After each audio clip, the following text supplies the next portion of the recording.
Good morning, evening, afternoon, wherever you are. Welcome back to another stream. We were unable to stream for a few days because of internet issue. The internet was down, and whenever I tried to go live on it, the live start, but it ended up crash before we can even get started. So we're about now, and I continue to this. We wanna recap and keep up what's going on in PUBG Mobile PMSL Americas. So the last time we were streaming, it was day one, and then the internet was down for 2 days. So we're just gonna recap the whole thing, catch up, see what's up. And I didn't even bother to go and watch it because I want to watch it live. So I didn't touch anything. I didn't look on anything in regards to it more than just start it up. So let's go over it, and then just we have an update and an idea and understanding what's up, what's the latest, and what's going on. Like the stream, if you haven't already, welcome. On a Saturday, we're just vibing. And the greatest thing about when we're watching a recap, we can zoom, we can just go straight to the team fights, straight to the gameplay, you know, listen to some of what the cast have to say. So let's let it rip. And we have Queen in the chat. Queen, welcome back. Welcome. And you're super early this time, so welcome, welcome. Thank you for hanging out.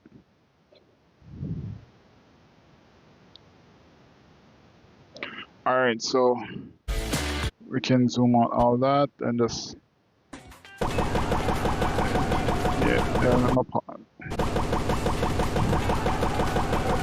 let's get rid of this ad real quick. Here today. How about same game plan, but you know, we just let's go back a little. From Alpha 7 and now on the Cinco Rama. But as far as Wolves go, there's a lot of players there that you know and you love. Baton, Doran, Coops, and of course Wancho. Sarpatch had a chance to speak with Wancho before today's games. Let's hear what he had to say.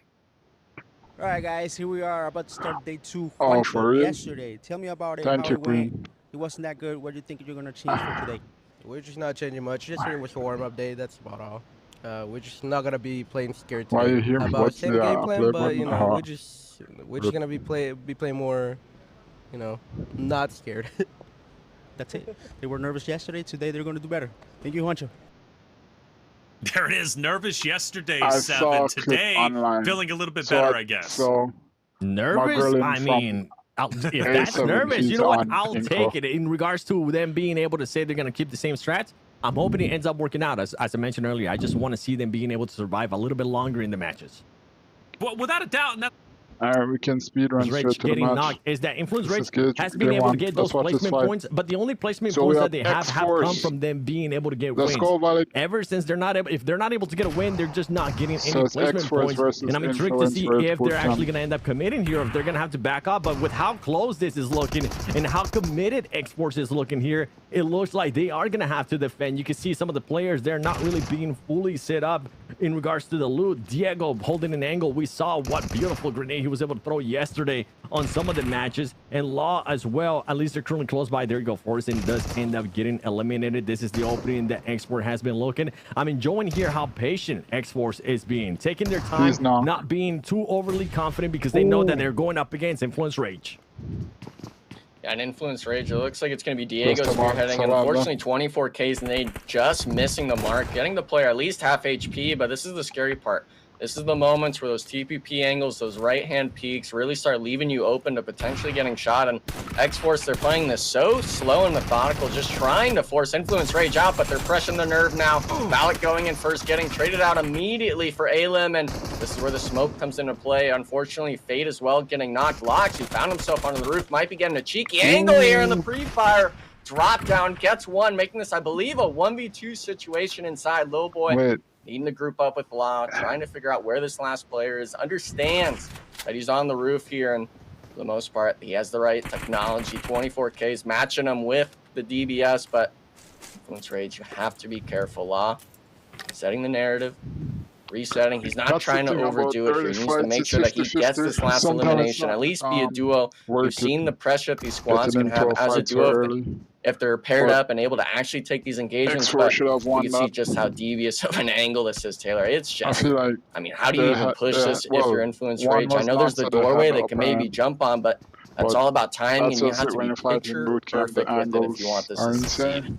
Yeah, not easy for either perspective. For 24K to push the 1v2, obviously for Influence Rage to push up. 24K's got a lot to work with, but with only 7 shots, he's got to be decisive on how he wants to use his DPS, because he uses it incorrectly. He's going to be out of bullets, and he's going to be all she wrote, essentially. But for him, he can't really even disengage.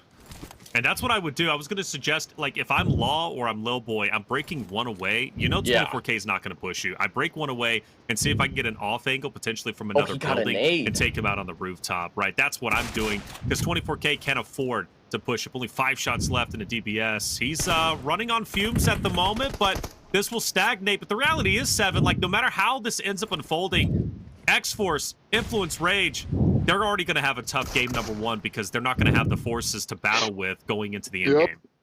Yeah, and if you're X-Force, this kind of becomes a lose-lose situation, even whenever they were winning this hot drop. When are you going to start hot dropping, right? We mentioned day 1, okay, I'm going to allow some hot drops in day 2, even though you want it. I was hoping you're not going to end up seeing it, as now Influence Rage is going to start getting a little bit hyper here, and there you go, easy pickings, as Law's going to be able to finish him. A little bit of DM there, being able to shoot at the boxes. You want to shoot him some more. Send them in. Let him know that you don't want him to land there, because for Influence Rage, you're currently seeing that they're top 3. If they lose this, they still got all the other matches, and we know what they were able to do in the other matches.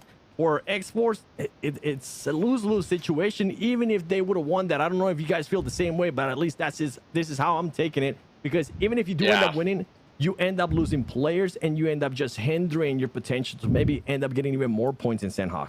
You know, it's a tragic stat line that I just realized. That's one of our player sheet that we have for each of our squads coming in here today.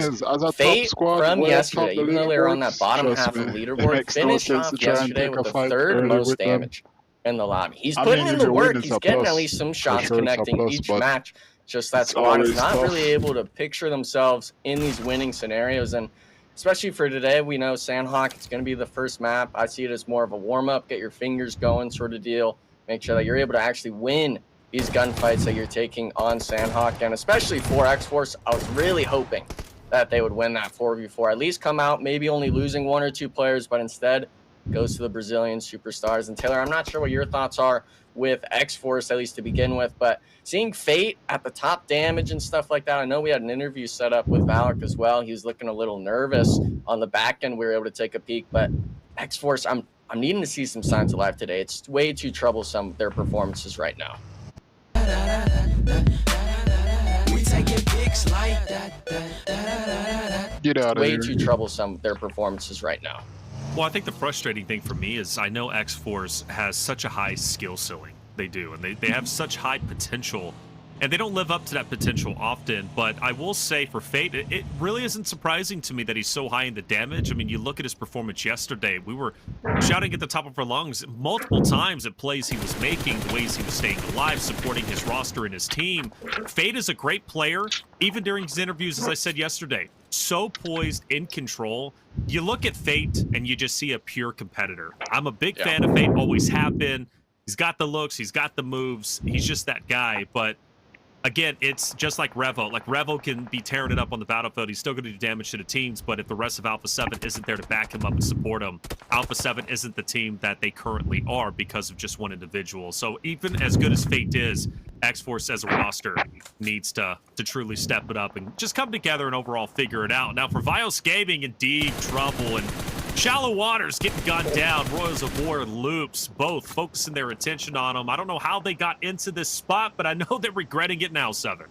Yeah, they were able to get at least 1 elimination earlier on, but as you mentioned, now they're just getting peppered from both angles for this team. It's not looking good. One thing that I was noticing there whenever we did end up showing up the map is how it was split. I'm trying to figure out where the other players from Alpha 7 are. I think they are currently doing a 2-2 there in different vehicles, but they're just taking their sweet time to get in, and just the different being able to adjust is pretty much what I'm wanting to point out here, as they are going to be able to play that edge of a Royals of War. This is a team that actually ended up surprising me yesterday. They ended up in 6th place they were able to secure 3 top 4 finishes.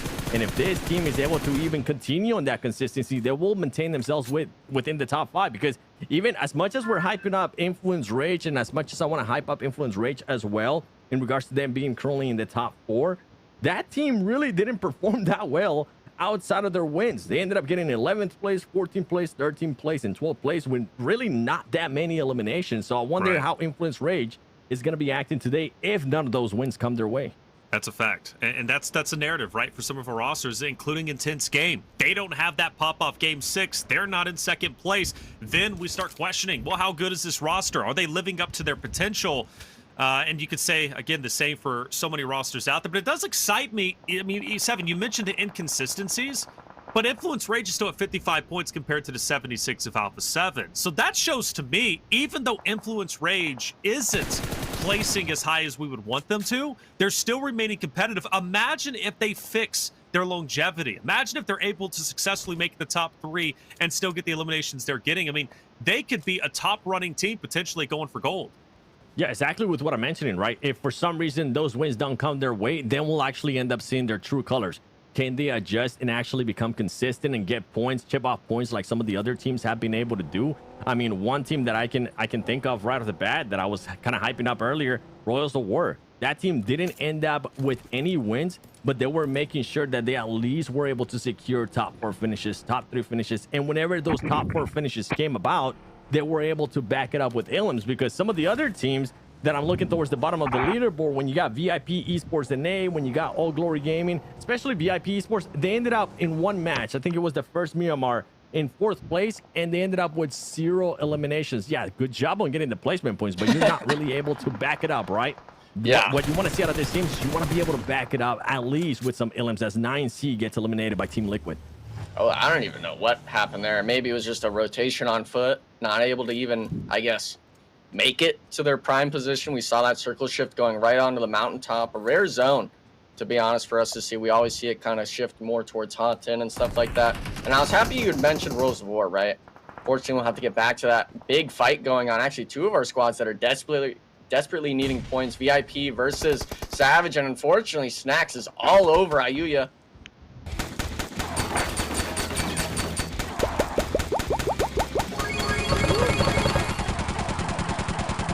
Desperately needing points, VIP versus Savage, and unfortunately Snacks is all over Ayuya, leaving it down to just Poppy Sour in a 1v2 situation, I believe. We'll have to try to get Octia, but this is one of those fights, Taylor, where you got to really leave yourselves in the thick of it and try to get the shots, but some third party coming in. Sour now forced into the 1v1 inside. He's got the right weapon for it. Both shotguns connecting, and Snacks wins it out. Big win for the squad. We'll be able to, I believe, get both players. I mean, look at that. He actually got all 4 players of VIP. Essentially a 1v4 there. Squad wide. That's impressive. Impressive indeed. Snacks 1v4 on VIP, which it's good if you I'm curious, you know, we're paying attention to 16 teams fighting different points of the map. For VIP, I did notice that they were top right of the map in Pop Blue for the longest time. That happens on Sandhawk a lot. Teams, for some reason, feel very comfortable or have late rotations. They'll stay in blue as long as they possibly can before they start breaking into the stages, the later stages, I should say, in this case, stage 3.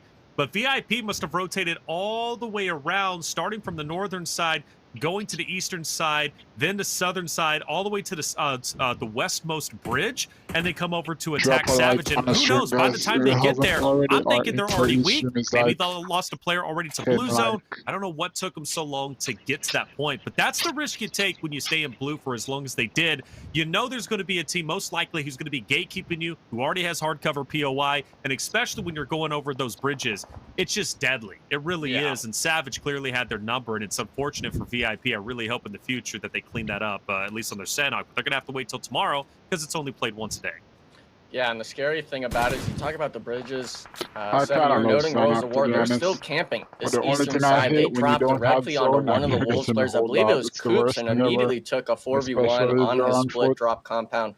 Royals of War forcing themselves early into the engagement, getting themselves the bridge control for these exact zones. And if you're able to set yourself up, spread out on the eastern side of the island. I believe they had almost all of the compounds for them to loot after they were able to take that engagement. Seeing them now, they actually have a really prime position to rotate in, and unfortunately, as I say that, it shifts all the way to the west. That's going to be Camp Alpha, as well as half that mountaintop in play, and somehow, some way, Alpha 7 is going to be in the prime position, but Loops, they're taking the engagements. They're saying, we don't care about where we're at in the zone. We're getting our elimination points like we usually do.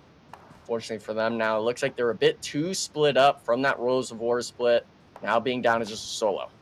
Yeah, for Reals of War, I'm wondering if they're maybe going to do a bit of a northwest rotation, try to mimic what Team Liquid ended up doing, because that would work wonders for them. And how many vehicles do they actually have in their favor too? Right now, we have Inco. They heard a party going on here, and they're looking to third-party this between United for Gaming and Loops Esports. United currently down 2 players. One is not. Inco looking to capitalize on this. Come on, and they're Inco, starting to do just that as McGrellin. We know that he wants to showcase why he is one of the PMWC champions. And here comes the grenades, going with the shotguns as well. One player left standing. Vitali not being able to connect, but 7 shows up and is able to connect, and there goes United for Gaming. Great awareness here from Inco Gaming. This is something that I want to see more out of this team, especially if they do have all their 4 players live, especially if they're not in a situation where they're able to kind of push in, as we're switching over to Wolves Esports versus Team Liquid, 2 teams that definitely need the points. Reflections. Must-win fight for Team Liquid. They had their struggles yesterday. We're questioning, is this roster losing their edge? Have they been losing their edge? Does change need to happen? Well, we're going to find out today, because Team Liquid hopefully bringing their A game. Cardoza up close and personal onto Wancho. Flames out, Wancho disappears. Chief now has an off angle onto Patan. That's a good nade. If Chief can just get up there, fire a pellet, he will, and take him down. Wolves in a bit of shambles situation. Only 1 more player remaining. Team Liquid has played this masterfully to the point where now I believe Wolves will fall. Wancho can't hold his ground. He tried, valiant effort, but it wasn't enough. But unfortunately for Team Liquid, as masterfully as they played it, they still took some damage. They lose 1 player, but I must say, it's nice to see them getting active. Now it's 7 eliminations. This is the best game we've seen so far during the 2 days of competition. That's better than that sacrifice for this team. That northwest rotation ended up working out wonders. For some reason, Wolves wasn't expecting anybody to maybe come up from behind them. And the way Team Liquid was able to time that, it was kind of perfect. It reminded me a little bit of what happened to X-Force yesterday during the Erangel matches. But let's see what their circle is going to be closing in here, because I'm pretty sure if it closes in on Inco, Inco is going to be looking to just rack up the amount of eliminations that they're going to be having. IG as well. This is great positioning for IG as well, Enigma. Yeah, and unfortunately, as that Team Liquid fight was going on, Rose of War full sending into intense game, getting completely wiped out on these engagements. And that's just the type of zone this is. You either take the mountain or you're full sending those POIs. Team Liquid, I believe, full slammed as a 4-man there, so 4v3 against the Wolves. You're expecting them to win, but a little bit of a rat play coming from the solo. Shoot to survive. Klaus not realizing the situation. And this is a team that loves playing the mountaintop here. They understand what these positions do and stuff like that. So I expect Shoot to survive. Hopefully they're able to eliminate this Loops player without taking any casualties. The mountaintop reigns supreme. The high cover is where it's at. And we actually see Klaus moving backwards, allowing Casper to potentially just get that elimination himself, try to secure ourselves that position in zone, because every life matters. Every player with a gun shooting is able to expect the most. And Klaus, he says, never mind. I'm going to turn around. I'm going to do it myself. Shoot to survive. 3 eliminations, all 4 players up. This is what we want to see out of our NA squad, right? We want to see them surviving. We want to see them getting the eliminations. And for it being Sandhawk, I think this is a good starting point for the squad. Well, another fight's going to take place as Influence Rage Lowboy will fall. In fact, he was the solo. He's now down and out. Shoot to survive, continuing their dominating run with 4 players up, 4 eliminations towards the bottom in 14th place. But again, all it takes is a solid couple of games for you to elevate yourself to the top page. More importantly, maybe even top 3. And well, Shoot to survive is taking down Loops, Influence Rage. Why not try it out the 7? Well, Darklight, he's not going to be shy about it, nor is Klaus. And with them having the high ground, they've got a big advantage. But Revos, he's getting active. He's heating up. Not going to be an easy fight, 7, but 1 Shoot to survive needs to take.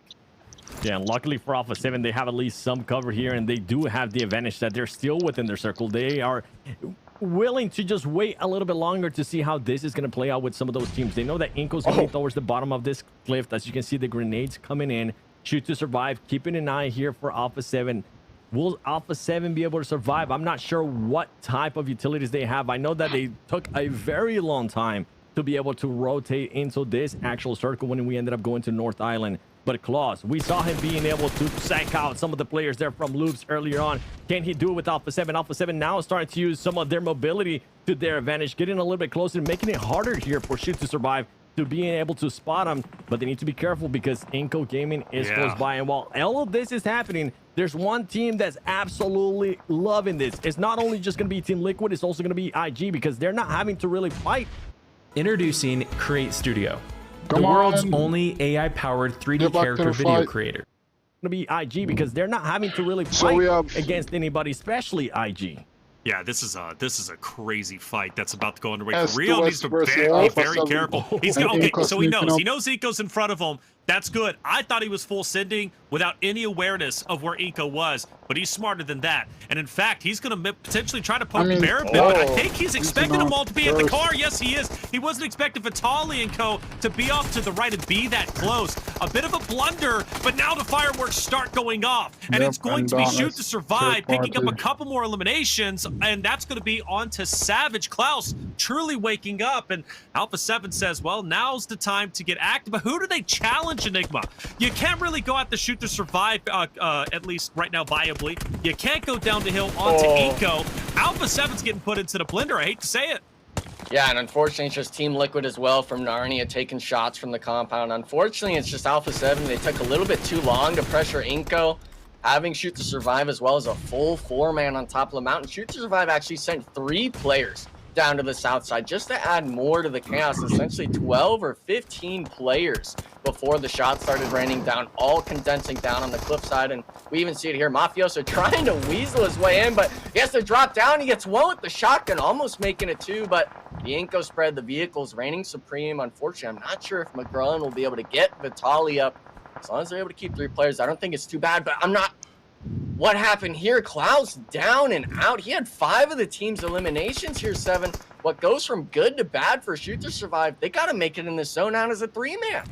It's one of those things when you get just so hyper-focused on those teams that are close by that you kind of forget about some of the other teams that might end up having an angle on you. And that's the thing with Team Liquid. They just have been sitting throughout this whole time, being able to spot players that maybe over-peak a little bit too long and get spotted out. But with Shoot to Survive, this is going to be a tough one. How much utility do you have to work with here? Because not only are you going to have to jump down that cliff, you really don't have that much cover for all of those players. You can see it right there. The zone is starting to do damage. On top of that, you're going to have to hope that something of the likes of what we saw yesterday in Mirror to happen, and it doesn't end up happening, as now we're narrowing down to the 3 teams left: Inco Gaming, IG, and Team Liquid. With IG, they're positioning right now.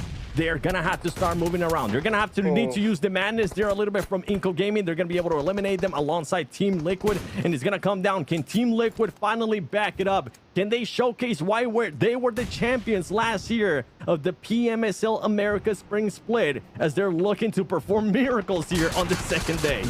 Good old-fashioned 3v3. Silence can't get away, but manages to do so, but just barely. Chief Cardozo down, and I don't know if Team Liquid can do it. It's up to Ayala, and he's got to work his way up a hill, and the battle against the elevation difference on the hilltop. IG most likely taking this victory unless a miracle happens. Padrino's got Ayala in his line of sight. Chief is desperately crawling. Do you stick the rest? Do you go for it? Well, you don't have a choice. Team Liquid, albeit their best game, will give them their flowers with 9 eliminations, but intense game, remaining consistent from day 1 to day 2. They get the win, starting off the day, 9 eliminations. Well done. Enigma, intense game. They're on fire. Yeah, and I think the key component was them being able to save that 1 coup under their belt, making sure it wasn't shot out from Shoot to Survive. Having even just Adrian go for that off play, even though he was shot and knocked, it allowed his 2 teammates. We saw the one on the rooftop of the shack getting that trade. Yeah, from the whole rooftop, that's it, really. Than a glider, not a glider, just that vehicle right there coming in. If Fate does end up... Let's watch this fight from start. We have this hope. Is the best thing about we have hope for the Millie Zone, guys. And just, I'm gonna be the delusional one here. Team Liquid, they can stay on this side. The only issue is gonna be HG coming in. We thought they were gonna take that eastern bridge. Nah, they're gonna share the western bridge with Team Liquid. They might be able to make that rotation later on if they're able to concede the bridge and go out into blue zone if it does go to that north side. But Seven, I know you're thinking it's going to the mainland. You and Taylor both. I'm a Millie believer still. You know what? I'm not even thinking the mainland. I'm being even more toxic, Enigma. I want to see a bridge finish. A bridge. Okay? It has happened, and it's usually absolutely wonderful. A team that would end up benefiting, that I guess if we're going to continue on that train, would be Team Liquid, a team that definitely needs to benefit of this fight. It's going to be none other than Exports as they're going to be going up with a 9Z. You got none other than a glider. Not a glider, just that vehicle right there coming in. Fate does end up getting knocked. Valak ends up getting knocked. And what it looked like to be an X-Force win here as they ended up getting the first knock, it goes complete opposite. And 9C Global ends up taking the fight and getting the whole compound. X-Force is doing alright tonight. 9C putting up a great fight while he's trying to remix. Running into a little bit of an issue, unfortunately falling himself. This is a wonderful fight, and the reason why is because this compound is going to be well within stage 3 and potentially even further on. So if you are able to successfully win, you're in good company. 9C looks to be in good company, at least by themselves, although they do lose at least a couple of players. Joe, they don't lose anybody. I apologize. 4 eliminations, big win. Now VIP might be rolling up on them. But 9Z, a team that you were highlighting quite a bit yesterday, 7, pulling up and looking good in game number 2. One team that was actually able to readjust in a way. They have all the 4 players ready. Remember yesterday on the first Erangel, Alpha 7 was able to find them a bit split apart. One of the players ended up getting eliminated, and then they were kind of forced to do something completely different. Not the exact same circle, but it is kind of the exact same area here. They were all ready for it. They were definitely looking for somebody to crash into that, and those are little things here and there, whether it was because of their VOD review that they ended up doing. Those are things that is just gonna end up securing them 4 more placement points, and on top of that, you get to chill for the longest time. ChatGPT gets 123 million visits a day, and most people still use it like a toy. Securing them 4 more placement points, and on top of that, you get to chill for the longest time. Interested to see what Wolves is going to be doing there in that position. And we saw one of the players just driving around trying to figure out if 5G was going to be able to do anything. And VIP, the team that is currently in 15th place, looking to loot up even more Enigma and see if they can maybe clutch up some more points, because 15th place is not where you want to be. Yeah, 16 total points under your belt. Obviously, we've only played 7 matches, but coming into this match, they're really hoping that they get some sort of either Western or Southern shift. They're on Ferry Pier currently. Now, if it ended on a pier, I'd be good with that, to be honest. But that's taking a lot of wishful thinking, especially for the likes of VIP. And with that being said, it of course hard shifts all the way northeast. Savage having the best position in zone. Pachinko essentially free for the taking. And we see every single player on this west side, whether it's Alpha 7, Inco, everyone going to have to make this do or die send either through the center of the circle or around the edge. And a lot of these teams, I'd be worried taking these engagements, because we know it's never going to be that 4v4, right? It's going to be multiple squads taking engagements with you. And right now we're looking at Inco Gaming, who had a solid performance last match, them being right on the edge of the circle. They got to be the squad that's able to gatekeep. They got to be able to control this hillside to make sure that these 2, 3, maybe even 4 squads don't take the fight. And now they're forcing it, Taylor, on the Royals of War. Oh, it's about to be crazy. Eco on the Royals of War. Royals of War is getting picked apart left and right. You also have United, who's going to be United for Gaming, who's going to be off in the distance. Alpha 7 looked like they wanted to get scrappy and move on in. Royals of War, though, had a couple of stragglers from the outside who weren't inside the compound that Eco crashed on, and they're going to be able to back McGrella and Co. off. But Eco has already struck while the iron's hot. They got a couple of eliminations. And let's not forget, they're coming off a wonderful game number 1. And boys, Eco has jumped up to top 5 based off their results alone. They're on fire. They're looking strong. And they're representing North America incredibly well. This could be a wonderful game coming out from them. And who knows, maybe even another top 3 finish. Things will settle down for just a little bit. The question is, will United for Gaming decide to crash in on the Inco roster just ahead of them? Inco Gaming, you know what? Do what Enigma was saying earlier. Keep that dirt ball going. Let's see how big we can get it. Because if they can get another good match here, I mean, you're going to be able to hopefully end up securing at least the top 4, depending on what happens there. with Influence Rage or Loops, teams that are still alive as well. But for them to be aggressive, this is what you want to see out of these teams. This is another team, United for Gaming. We know that they definitely need those points. United for Gaming is going to end up fighting at least one player there from Inco Gaming. Are they going to be looking to make the push? And that's exactly what they're going to be doing. You can see Vitaly getting ready with those grenades, switching it out. Is he going to be able to knock anybody here from United for Gaming? He is going to be able to connect with one. King turn around. He's going to get the second one, trying to make it 3. They're not being able to. There's still 2 players alive from Inco Gaming. McGrillen trying to spot somebody from United for Gaming, but it might be a little bit too much for him. It's just going to be a 1 versus 2. And there you go. Inco Gaming continuing on the dirt ball. Make it even more eliminations, but they need to be careful because 9C Globin is pushing in.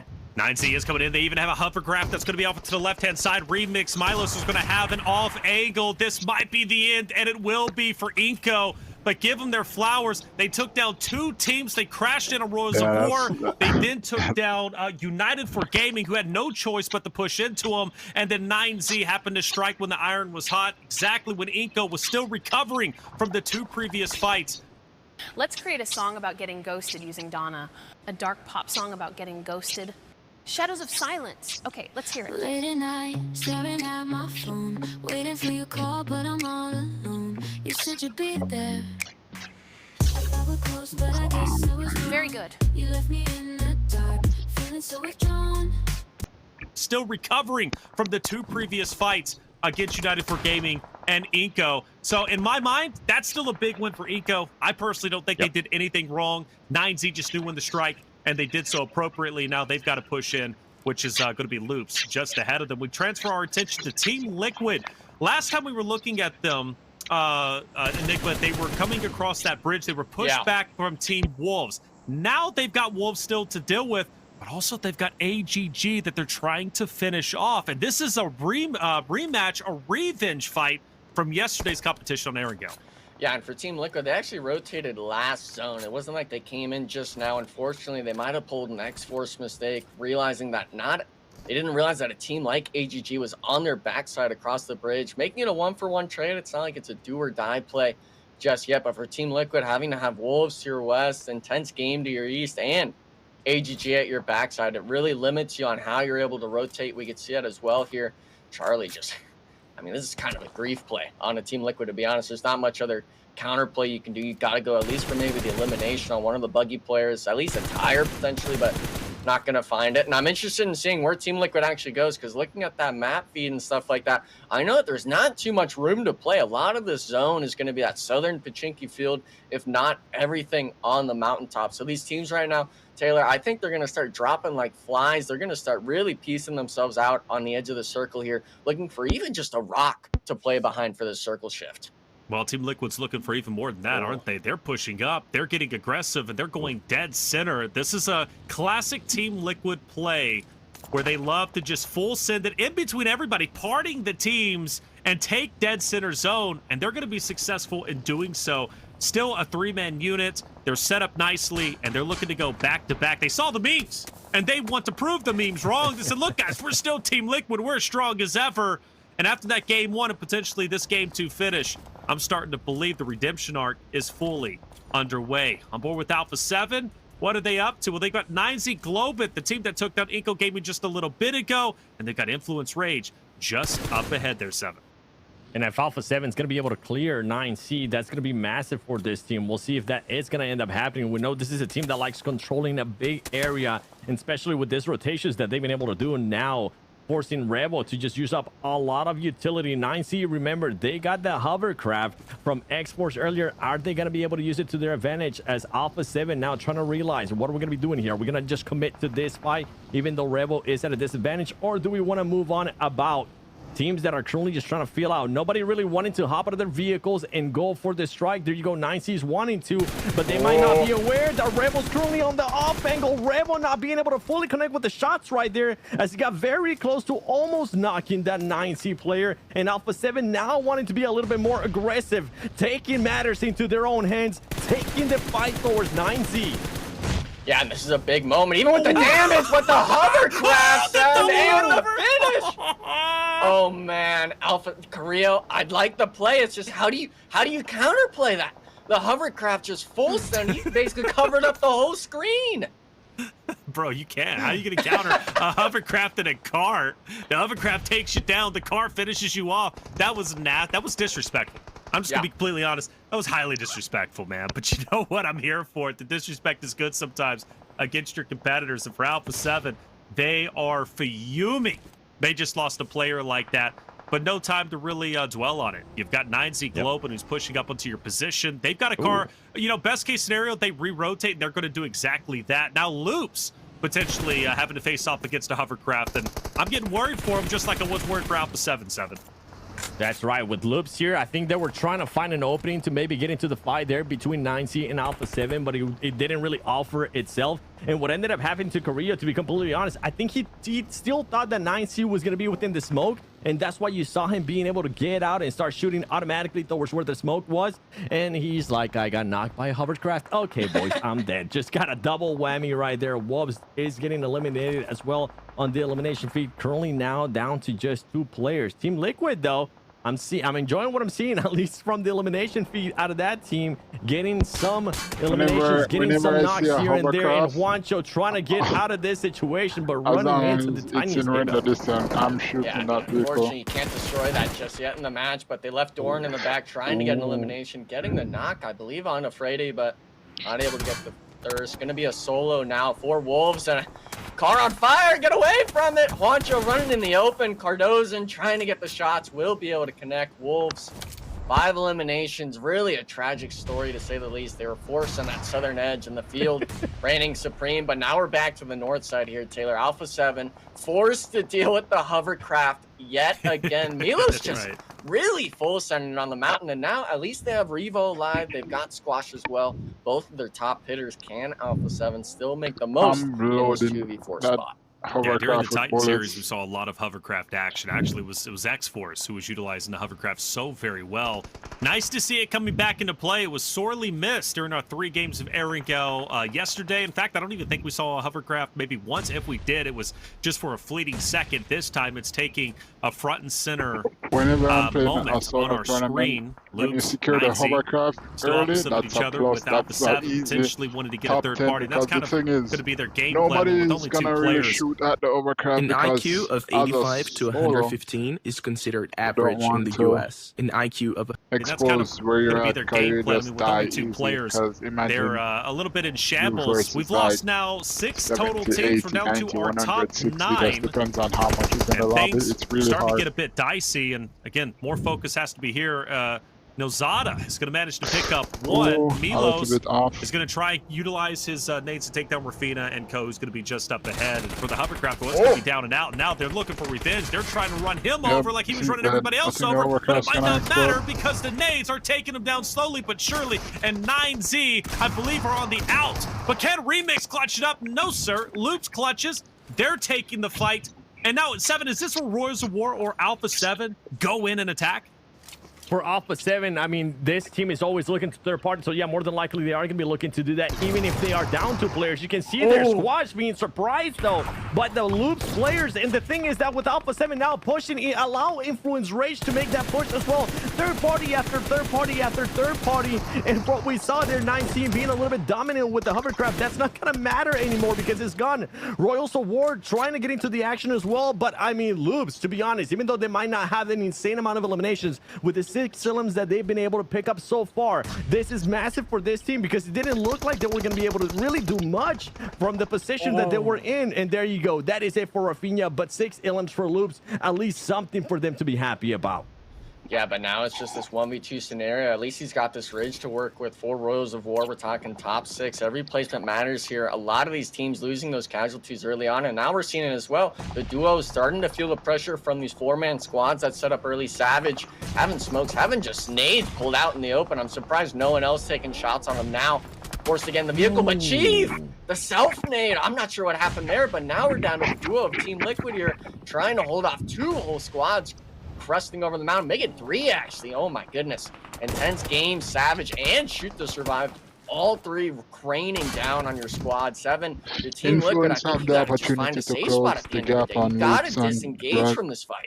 Not even that. Team Liquid had a bit of a 2-1 split there at one point. Instead of them deciding to be all together, they thought it was going to be the smart play. But with so many teams just having vehicles here, with this terrain too, that these teams are having to work with, it did not end up working out. Luckily for them, they still have Cardozo, they still have Ayala, 5 eliminations to their name, and currently in a top 6 situation. And if they're maybe allowed the other teams to fight each other, that could be wonderful. But one thing I do need to mention, and I gotta give them props, even though we really haven't heard much from them this whole match, is IG, the team that is currently in first place, the team that I was wondering what they were going to be doing when it came down to Erangel, just because of the bad performances that they had yesterday. Still alive. 3 players, 2 elims. This is what I want to see from IG. I want to see some differences, especially for not just IG, for some of the other teams, but at least one team that is finally being able to showcase it. Yeah, the good news for them is they can stay on the low side and, again, allow those other teams to just fight it out and continuing on for their placements. The thing they're trying to do is outpace Alpha 7, right, to continue to maintain first place. After all, it's more money in their pocket, but more importantly, more pressure on the top dogs of Alpha 7. But they've already matched the energy. A7 dropped out in 8th place with 2, and now Intense Game is going for potentially back-to-back, which would be special because that's 3 wins in a row potentially, starting from yesterday going into today's game. Padrino, Intense Game, and Team Liquid still stalemated. Padrino is like a snake, inching forward, closer and closer to Ayala as well as the other teammates. And I say, man, Padrino is deadly in this spot. Cardozo and Ayala, if they're not ready for this, they're both gone. Intense Game pick up another 2, and then they have that hillside to look down on everybody else. Yeah, and they have nothing really to worry about in regards to behind them. So this is the smart play here. Let's take a look at what the next circle is going to be like. Ooh, okay, we have 2 airdrops. So at least we have some cover from depending on what Savage ends up doing there. You can see Influence Rage there towards the north, just scouting around.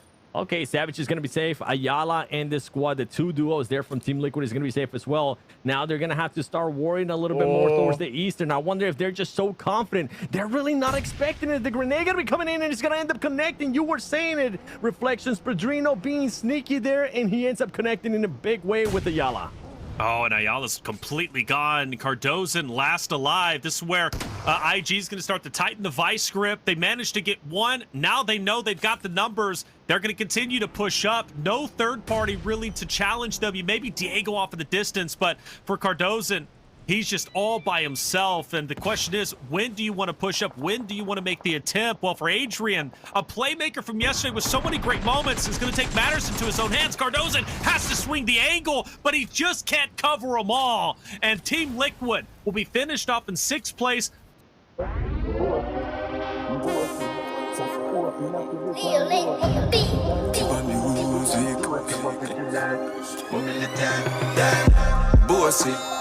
Bossy, shot open a kiddie one brosing steady and no say me ready and show some vigilant, my militant, bossy, shot in 6th place, 5 eliminations though. They have made great leaps and bounds from the performance yesterday to today across the 2 maps. I'm still happy with them. But Enigma with Intense Game winning that fight and officially taking over this hilltop. Talk to me about where they're currently at. Are they in the power position to win this game now? Oh, they are, and I'm really surprised to survive. Even as a duo, they didn't try to look for that third party. The only chance Intense Game gets weakened here is if there's that sort of third party potential. Influence Rage, they're a duo. I expect them to play passive, but for this team to be right underneath you, you should have gone up for that aggression. But now they're wanting to play the passive game. Savage Esports could potentially weaken the numbers. They have those 4 players still left alive, but the issue with this is we're talking stage 7. After this, we're going to stage 8, a small circle shift, and then it goes into nothing. This hillside, really, if you're someone that's not Intense Game or Savage, you're really just hoping for placements. At the end of the day, we're talking it's essentially 2 duos that solo spread across the map. Rose of War being the solo on that western edge, and really just expecting if Intense Game can potentially pick off some of these players with the high ground, or will they allow Savage Esports to control the dominant force in the center of the circle? And Taylor, you brought it up with maybe the 3-peat. Obviously, we'll count yesterday's game with that sort of back-to-back-to-back. They're looking on fire right now. It's just a without a doubt, and everybody's in shambles. 1 player alive, 2 players. Royals of War. potentially losing their last one, and they officially will. They'll finish off in 5th place with just 3. But yeah, Intense Game looking the strongest outside of Savage, who has 4 players, albeit one was just recently down, but so was another from Intense Game. But the good news for them, because of their elevation, yes, the shots will ring true, they'll drop, but they're going to be able to get their team back on their feet. For Padrino, he's going to be the tip of the spear. Shoot to survive, starting to get active. Darklight to the left, Casper to the right. Padrino split right in between them, but Utility will officially back them away. In fact, that's going to be great to split the difference. Takes a little bit of damage off, and nade bounces a little bit too far. Casper has to separate, and now the 2v1 turns into distinct 1v3s. Intense Gaming, just like they did to Team Liquid earlier, pushing up together, covering too many angles to the point where Darklight, Casper, they don't even know where to look. That's right. I mean, Shoot to Survive has been wanting to third party this fight for the longest time, has been wanting to fight IG for the longest time, but we're finally starting to see why they weren't able to, and it's because Savage Esports just kept being a close eye on them and seeing if they were going to end up pushing up, seeing if they could maybe catch one of those 2 players getting a little bit too overextended. Intense Game using that smoke gun to their advantage, and here you go, Adrian just going for it. This is the smart play. This is what they need to do, and they're doing it perfectly. They have the numbers advantage, they have the vehicles, and they're executing that perfectly. Nobody so far goes down from Intense Games, and now they get the chance to switch their focus over Savage and start collecting eliminations as well. Yeah, that's a big win as well right there. Through the smoke, getting the player out of the vehicle. Savage really just underestimating the gun power that Intense Game has. They were able to get 1 knock in the back, but it's still a duo on that eastern side, and I believe it's actually just a 2v2v2. The Shack play with Savage, they're split. Intense Game having them paired up right next to each other, while Influence Rage holds this mountaintop on the north side. All these teams kind of just up for grabs for anyone to take the win here. Yeah, I think Influence Rage is in a power spot now, as Intense Game had to go down the hill. I'm looking at Lorenzen to be the playmaker. Savage in that Shack, it's going to be great for the time being, but when they have to move forward, they're pretty much going to get mowed down. All eyes are going to be on them, and what's most likely going to happen is Influence Rage, IG are going to continue their fight, finish it off, and then Savage will pay attention, or Savage will be the last team they fight against, but maybe I throw that out the window. Oh, wow, there it is. Lorenzen, I said he was the guy to watch. Well, indeed he was, as he'll take down the last remaining members of Intense Game, who finish off in 3rd place with 8 elims. Now Savage, what can they do from the Shack Enigma? Can they make it out? Can they finish off Influence Rage, or did Influence Rage just win yet another game? My eyes are going to be looking at Snacks here. He's got that level 3 gear from the crate. I believe he's the one sitting on it. He's got to be able to apply some pressure for Mauer to get off this sort of Shack. Both Influence Rage players are just eyeing it with that zone timer. We see it in the top right, 1:30 left. With Mauer being so close to the edge, he's got to move any second now if he wants to confirm himself this sort of 2v2 fight. And we see it now. Great overhead. Snacks actually getting an off angle. Lorenzen knows too late. Snacks wins the 1, but takes damage. Now Diego gets the trade. Shotgun shot through the smokes, and he's 1 HP, trying to get the last remaining damage. And Diego, the 2v2 reigns supreme. Winner, chicken dinner. Influence Rage duo for what seemed to be those last 3 or 4 circle shifts, winning out on top. Winning out on top indeed. 8 eliminations for Influence Rage. Beautifully done. Even their mascot there to cheer him on. Good stuff. And good stuff from Intense Game as well. That was a great end game. You saw many moments where teams were forcing themselves into situations, taking over power positions. Intense Game on Team Liquid is a perfect example of that. Way Patrice.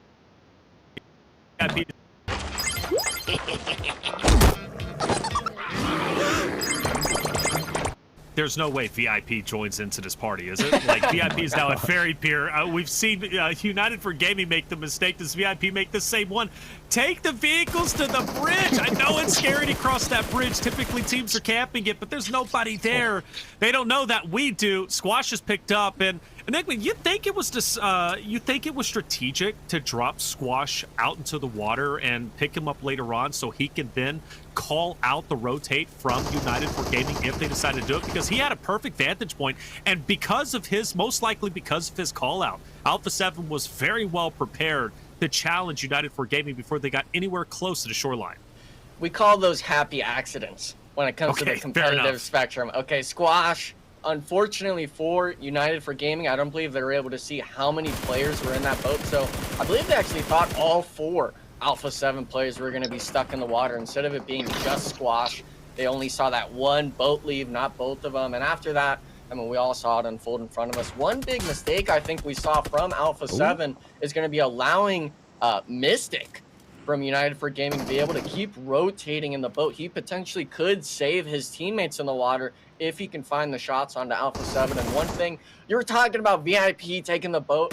They might have misheard you. They were going right towards that pier looking for the engagements. Unfortunately, not going to find the knocks. And now, wait a second.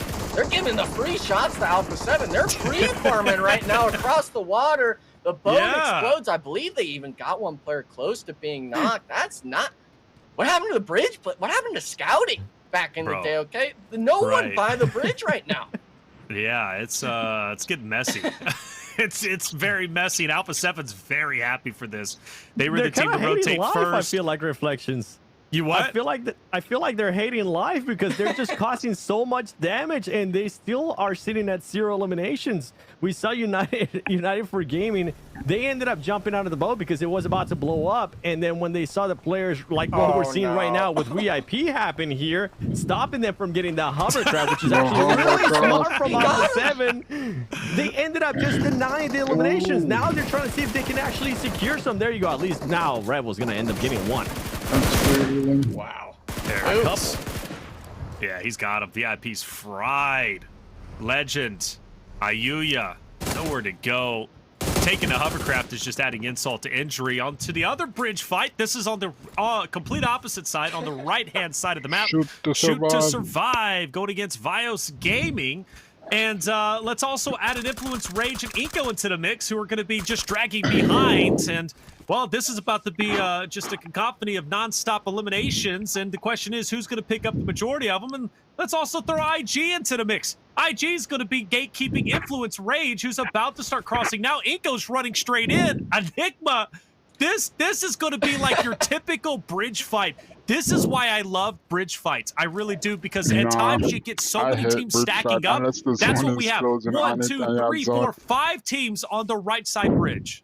Yeah, as soon as the zone connects, by the way, they're all going down to blue zone. None of them are making it, and it maybe is going to be one solo making the, I guess you could say, the Mad Max kind of full send across the bridge and then driving in. You're going to be coming in 1 HP, no squad mates. Why even bother going for the placement at this point? I want to see all these squads just drive out into the blue zone, go for those engagements, because right now we're talking 13 teams. 5 of them are right here in one spot. The rest of the squads, they're all sitting pretty in the next circle shift. They're not caring about this eastern bridge, which, by the way, that western bridge, we were raving about it.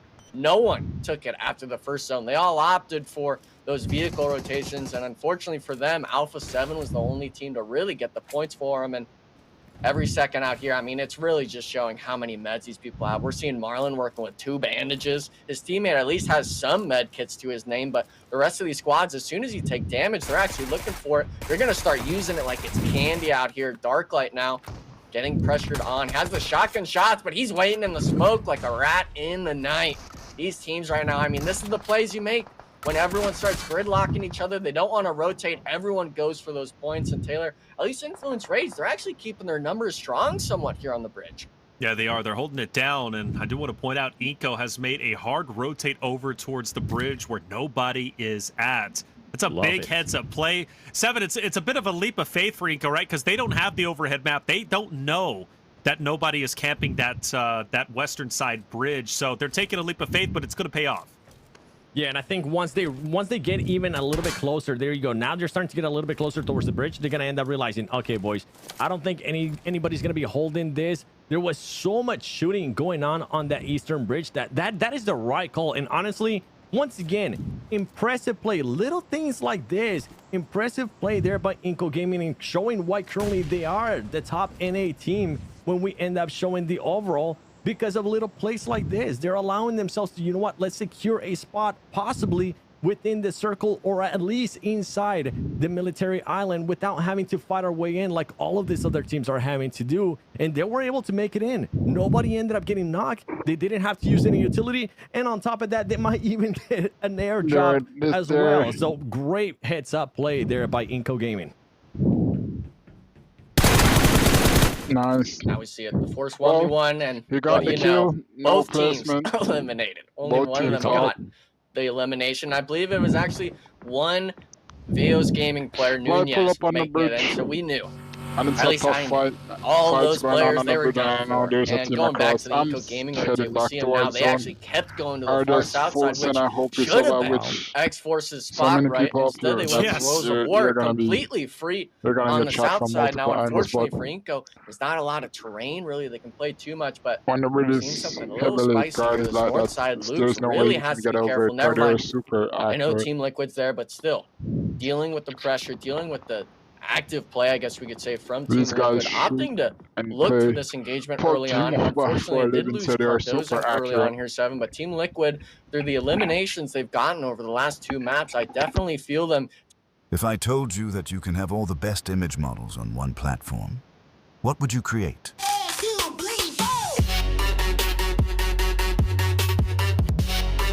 For the last 2 maps, I definitely feel them taking a good engagement here with Loops. Yeah, with Team Liquid, I'm fine with them losing a player there earlier on. They're currently still set. They have that little height, not even a height advantage, right? They have a bit of a crater there in front of them, and they just have to make sure they fend off all of this utility that Loops is going to have to end up using on them, because they know that Loops is going to have to push in. Are they going to be ready, though, with this vehicle push? That is one thing. That is the only thing that you kind of have to worry about with that man disadvantage. And luckily for them, Luz as well does have 3 players too. Chief is getting ready with that grenade. Loops is going to be going around trying to get some different angles. Getting actually a little bit spicy here, as Alpha 7 might end up getting eyes on this fight. Yeah. And if they're not, this is a perfect... Oh, no. Okay, Vitinho, don't do that to me. Don't scare me like that. I thought he was going to end up Molotov himself. Nia Zelda being able to find a spot right there towards the towards the top of that little hill, not being able to connect with the grenade, and instead, Chief is going to end up connecting with the grenade. Great hold so far here by Team Liquid. Yeah, Team Liquid, but also Savage, take them into account. They were in blue for a long time. They were all in a vehicle, all 3 of them. They ended up rotating down to the southern portion of the map, just behind that of Loops. And they've been third party in this fight, and now they're even going to throw their hand over onto TL. Interesting, though, for Loops is they left Rafina behind to be that off angle, and, well, it doesn't work out. And I'm curious why he didn't just push with his roster. Why not just full send it into Team Liquid, utilize your numbers? Was he there as the anchor? Was he there as the off angle? Was he there just for a contingency plan? Maybe, I don't know, Loops loses their life. He can stay alive and go for the placement points. Either way, it didn't work out. You got to give credit to Team Liquid. They stay alive, but I'm with you, 7. I thought Alpha 7 was going to third party that a bit more aggressively than they did, but I believe they caught on that Savage was going to be coming in full send, and that's why they kind of pumped the brakes. That's right. And I mean, I'm also scratching my head in regards to why Loops decided to leave Rafinha back there, because with the terrain change, they were making the push. They know that he wasn't going to be able to get any angles unless for some reason he wanted to try to get on top of those buildings, which just wasn't going to be happening. And Team Liquid, I mean, with this positioning, they're continuing to hold people off. Inco now having to find a way to make a push here towards Royals of War, but Royals of War defending it well. Inco players are starting to go down. Remember, Inco had to do a crazy rotation in, and now they're even sending it more towards the center of the circle. If they're able to find a spot here, this is going to be perfect for this team. They're going to be able to lay down and not really have to worry about anybody, except Coops is waiting for them, being the little snake he is. This is what we want to see, little plays like that from Coops, adding easy 2 eliminations to his squad, making sure that his squad is safe from the back. Yeah, well done from Wolves, man. They end up sniffing out that situation, and let's face it, Inco was in damage control. Once they got wiped out, or a couple members got wiped out from Royals of War from the southern portion of the map, they had no choice but to go up north, try to find some real estate in military. Wolves, they were there. It's kind of what happened to X-Force earlier. They were running away desperately from Alpha 7. By the time they got the mainland, they had no choice but to try and take over the shoreline. They get there, and it's already established. Attention now on Wolves versus AGG, and Melgar in the hovercraft, and he's coming in hot, straight into Wancho, straight into Dorian. Plus, let's not forget Coops is on the off angle, the guy that just finished off Inco Gaming just a little bit earlier. Fighting around these planes is never easy, but AGG, they're going to get the first down. Might as well follow it up with the second. Doran, Coops, last alive. Matter of fact, it's just Coops in this moment. AGG are fighting this flawlessly, but they're not out of the woodwork just yet, because you got Alpha 7 and Royals of War. Enigma, it's pure chaos. Yeah, and unfortunately for Wolves, as soon as I saw the circle shift, I was thinking in my mind the only way they lose this if players start dropping like flies. And unfortunately, AGG, the squad right next to you, was the team that took out Baton as your very first player. So AGG came into that fight with Wolves knowing exactly how many players were alive. And as a team that's desperately needing to get these points under their belt, the Millie Zone, maybe that's the shakeup this squad needed. They were taking that engagement with Wolves, and I'm surprised Melgar wasn't able to spot Coops there, but nonetheless, it's going to be only that matter of time, right, Seven, where Coops is going to get found out. He's going to have to go for either those 1 or 2 elimination points and really try to salvage this game, which in my mind should have been a top 3 for Wolves. I honestly think he might end up waiting it. And if anything, if right now with AGG being so confident, Melgar didn't get a chance to see him, he's probably going to be like, okay, we might be all clear. He's still there within the zone. Now AGG is going to have to start pushing up. Coops, we might end up seeing the thing that I ended up calling out last time from you, which is you being able to clutch up even more points for your squad. This is what we want to see out of him. You saw him earlier on being able to pull out a nade and really thinking about it, wondering, do I even want to expose my location here? So far, he's showing that this is why he scoops. This is why everybody was so hyped up on him being able to come back to NA. Hopefully, he'll be able to make something out of this as Alpha 7 trying to get some angles. Royals Award, though, that's a team that I don't even know what Royals Award is going to be doing here. They got really no cover, and they only have very little vehicles to their advantage. Well, good news is, though, all 4 of them's alive, and the zone... That's the A7 dream team for me. Well, good news is, though, all 4 of them's alive, and the zone, not too bad for them either. They can still stay on the outskirts, and they've got a little bit of this hill advantage. It's not much of a hill, but it's just enough to stop the fire from Alpha 7 or whoever else decides to put their attention on them. You got to benefit AGG, though. AGG, Alpha 7 have a tremendous advantage, and let's not forget Team Liquid still alive. They started a military, and they held their ground against 9Z Globit early on, and then they followed it up against Loops a little bit earlier. They're sitting at 8 eliminations. The question is, can they get more? AGG is going to put up a tough fight ahead of them, Enigma. Yeah, and I think a lot of this is going to come down to where this circle shift goes. Royals of War is really not wanting to slam Alpha 7 just yet. They want to make sure that that's the play where they can actually get a spot in the next circle shift, because if it shifts to this eastern side, they'd much rather be slamming on someone like Coops or potentially on that road side that's on the southern edge of the map. And for these teams right now, I think we're really starting to see it now. They're understanding all the players are in the circle. They're really just going to kind of wait, see if anyone's going to get a little too over-eager potentially before the circle shift happens. But with it being kind of the slower moment, I think this is the moment where you kind of calm down as a team. You understand, you kind of get your decisions, your plans of urgency made before it actually happens, so you can come in prepared for this slam, for this team fight. We've seen a lot of teams yesterday where they were allowing the zone to control their decision-making, allowing themselves to really suffer from the zones and from that timer in the top right. So now I think we're seeing it as well. These teams like Alpha 7, Team Liquid, they thrive when they have time to think. And even though we've seen their moments of brilliance coming through from them having those instincts, when they have that decision-making under lock as well, like they have today, these are scary teams to deal with. I think AGG ended up spotting Coops right here. He put out a smoke towards the street, and they automatically started looking that way. The vehicle's right there too, so they're starting to be a little bit worried of what's going to be happening, if anybody's even going to be there. So AGG, that plan earlier about Coops being able to be sneaky, maybe get some eliminations, just became a little bit harder for him. So AGG is aware that he's there, but if they end up overextending, Alpha 7 might end up getting angles on them too.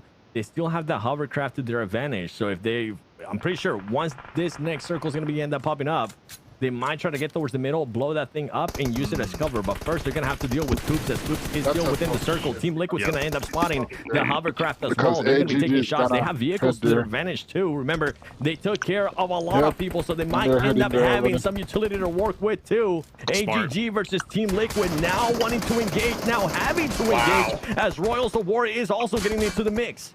Yeah, they've got to push this fight. They knew once that zone shifted, they had no choice but to try and take down AGG. Rotating past them just wasn't going to be a possibility because they're very aware Alpha 7 is also up there off to their right.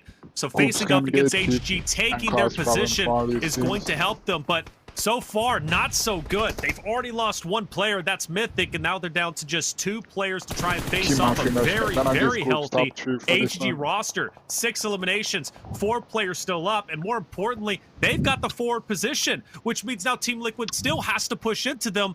But with Mythic gone, Mythic was the tip of the spear, and he couldn't pick anything up, and Melgar takes down Chief, and it's only a matter of time before Ayala is going to fall either to utility, to shots, or to ultimately to blue. And he's not even going to be able to get this res off. I think he's going for one last-ditch effort. As soon as he apexes this little berm, he should get shot, but he's not going down without a fight. He'll at least drop Melgar. That's good news for at least Alpha 7, who can now potentially continue to hold AGG back. Again, Team Liquid, they made the right decision. The only way forward was straight into AGG. Unfortunately, it just didn't work out for him. But now the story continues, 7. Here's Coops, still alive. He is going to still be alive. There you go. He's going to be able to end up connecting with one nade. Can he actually get that elimination after the knock? He's not going to be able to. He ends up surviving, though. And now he's making AGG life a little bit harder. Grenades are going to be coming in. AGG, with all the distraction that happened there with Team Liquid, and now having to worry about Alpha 7 too. Getting a lot of pressure here, not only just from Alpha 7, from Coops as well. Coops having to make sure he stops and cancels that grenade. There's only going to be just one more player. And these are all placement points that he's going to be able to collect. Look at this now. A top 3 secure there by Coops. So people might have said in the chat that he was sleeping, that he was being not a factor towards this team. But he made the right play. He ended up sacrificing his team to secure extra points for them. And this little awareness stuff like that from a player of that caliber that I want to continue seeing. Even if the team is not performing towards the likes of what we want to see. One player can make a huge difference. Royals of War trying to see if they can maybe make a huge difference with those 9 eliminations that they have. It's going to be difficult, though, because Alpha 7 is really set up. Yeah, and I think Royals of War, you might actually honestly have to push towards Mafioso or Revo. You can't allow it to be up to choice. After this, it goes into nothing. And in my opinion, when you have that player on the roof, you're really going to be struggling trying to push into the center of that last circle. Doesn't matter if you have the vehicles or the smokes, the utility Alpha 7 must be sitting pretty on this far western side of the zone has allowed them to just really crane over the competition. And I love the play. We got to bring it back with Coops playing passive, allowing Squash that's playing that northern rooftop to essentially be your teammate in that situation. Get the damage going on to AGG and secure the placements. I'm not sure if he's actually going to be able to get any more placements, but man, Alpha 7, they're getting way too aggressive with it right now. I think it's perfect. You know, you're loving it? You're loving it? With that, well, you said it, right? Where was Royals of War going to go? To Mafioso. Like, they're going to try and utilize that rock. They have 0 cover. The only cover they have is where Mafioso is currently at. But Royals of War find an opportunity to drop Squash. And I don't believe he has been spotted. So he's just going to stay there. But the reality is Royals of War still have to push forward. I think Alpha 7's in a great power position, but it's going to come down to utility. Can Royals of War effectively connect? Can they take down Mafioso on that forward rock position? Because that's the next objective. They take Mafioso down, it makes their lives a lot easier. And by the way, chat, just an update, Coops is still alive, hanging out in the outskirts, trying desperately to secure a second place. Hi, are you still single? This is the perfect platform for those who feel alone. Here, you can find a friend or... Live, hanging out in the outskirts, trying desperately to secure a second place. But now we're in stage 9. This zone is going to collapse into nothing. And Coops has no choice but to finally get active, throws a couple utilities out there. Believe it or not, takes down Victus. He's still finding eliminations, and Victus is fully gone. Coops, a one-man army. Coops making it happen here for Wolves Esports as he's trying to collect even more points, not just the placement points, making elimination points as well. And you were wondering, was I happy with seeing Alpha 7 had to push up there? Yeah, they kind of have to push up. I know they had those vehicles and they had those compounds being able to secure themselves. There you go. Coops ends up getting eliminated, being able to secure a top 3 for his team. Not bad there out of him. Mafioso currently not having any more grenades to his name. It is going to make his life a little bit harder. It is going to become a 1v1 situation. Him making sure it doesn't become a 2 versus 1 situation here. He barely has any armor to his name too. The smokes are going to start coming out, and I don't think Royals of War has any more grenades as well. This could be a massive pickup. You can see his teammate being able to just let go of all those nades that he has. They're going to be coming in. Can Mafioso connect? Almost being able to connect. Here comes the second one. Yep. Oh, and he does it with style, boys. Turning the player camera around and showing his face, saying, "Yeah, I know people." Oh, and he pickup. You can see his teammate being able to just let go of all those nades that he has. They're gonna be coming in. Camafioso connect, almost being able to connect. Here comes the second one. Oh, and he does it with style, boys. Turning the player camera around and showing his face, saying, "Yeah, I know people have been down on me, but I'm still able to get those eliminations, even though I'm the support player." Alpha 7 fighting back strong on game 3 of day 2. And they will secure their third winner chicken dinner of the 2025 PMSL America spring season. 2 of those wins coming from Aaron Gell, one of them from Sandhawk. But they're undeniably back on top because intense game ended up falling a little bit earlier on than they wanted. Alpha 7 most likely overtook them once again. They only lost first place for a couple of maps, but they managed to regain it in just a nick of time, Enigma. Yeah, and for Alpha 7, I think it really comes down to having trust in your teammate. Instead of going for that revive, you said, "Hey, drop me those 2 frag grenades. I'm going to land a dime right on top of them." And for the most part, at first,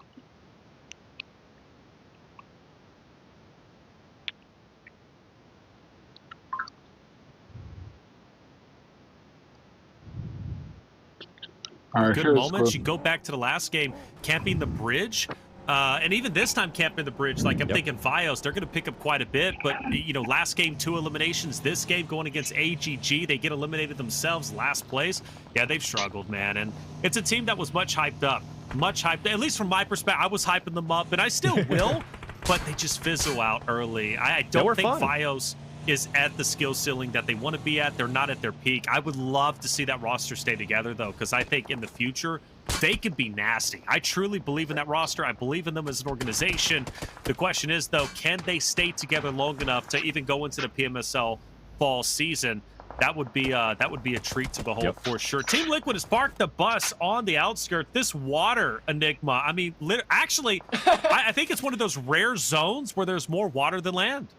Oh, yeah, of course. And it's just, unfortunate we didn't get to see too much of that map play. We were hinting at it with the glider when it was getting shot at, but half of it being, I guess you could say, forsaken by the water. And Alpha 7 really loving these zones because we know for a fact that they'll be able to work the shoreline in some way, but gotta bring it back always. The bridge, we knew it was the west bridge this time around instead of the eastern one. It's gonna be shoot to survive, gatekeeping.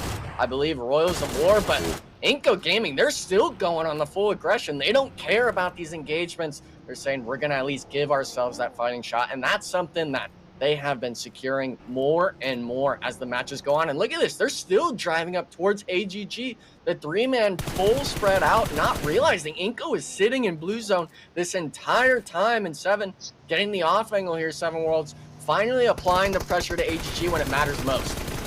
That's right, and Inco's going to be looking to get this spot. There you go. There goes one knock. Now they're going to have to switch around. One of the players is almost getting knocked, but Inco staying alive with only Melgar being the last one alive for AGG. Easy pickings there for Inco Gaming. Once again, making the right decision, up to 4 eliminations, and gonna have to find a way in for Exports. It ended up working out for them going south as they are going to be within this circle. Alpha 7, all those teams towards the top. 9C, remember.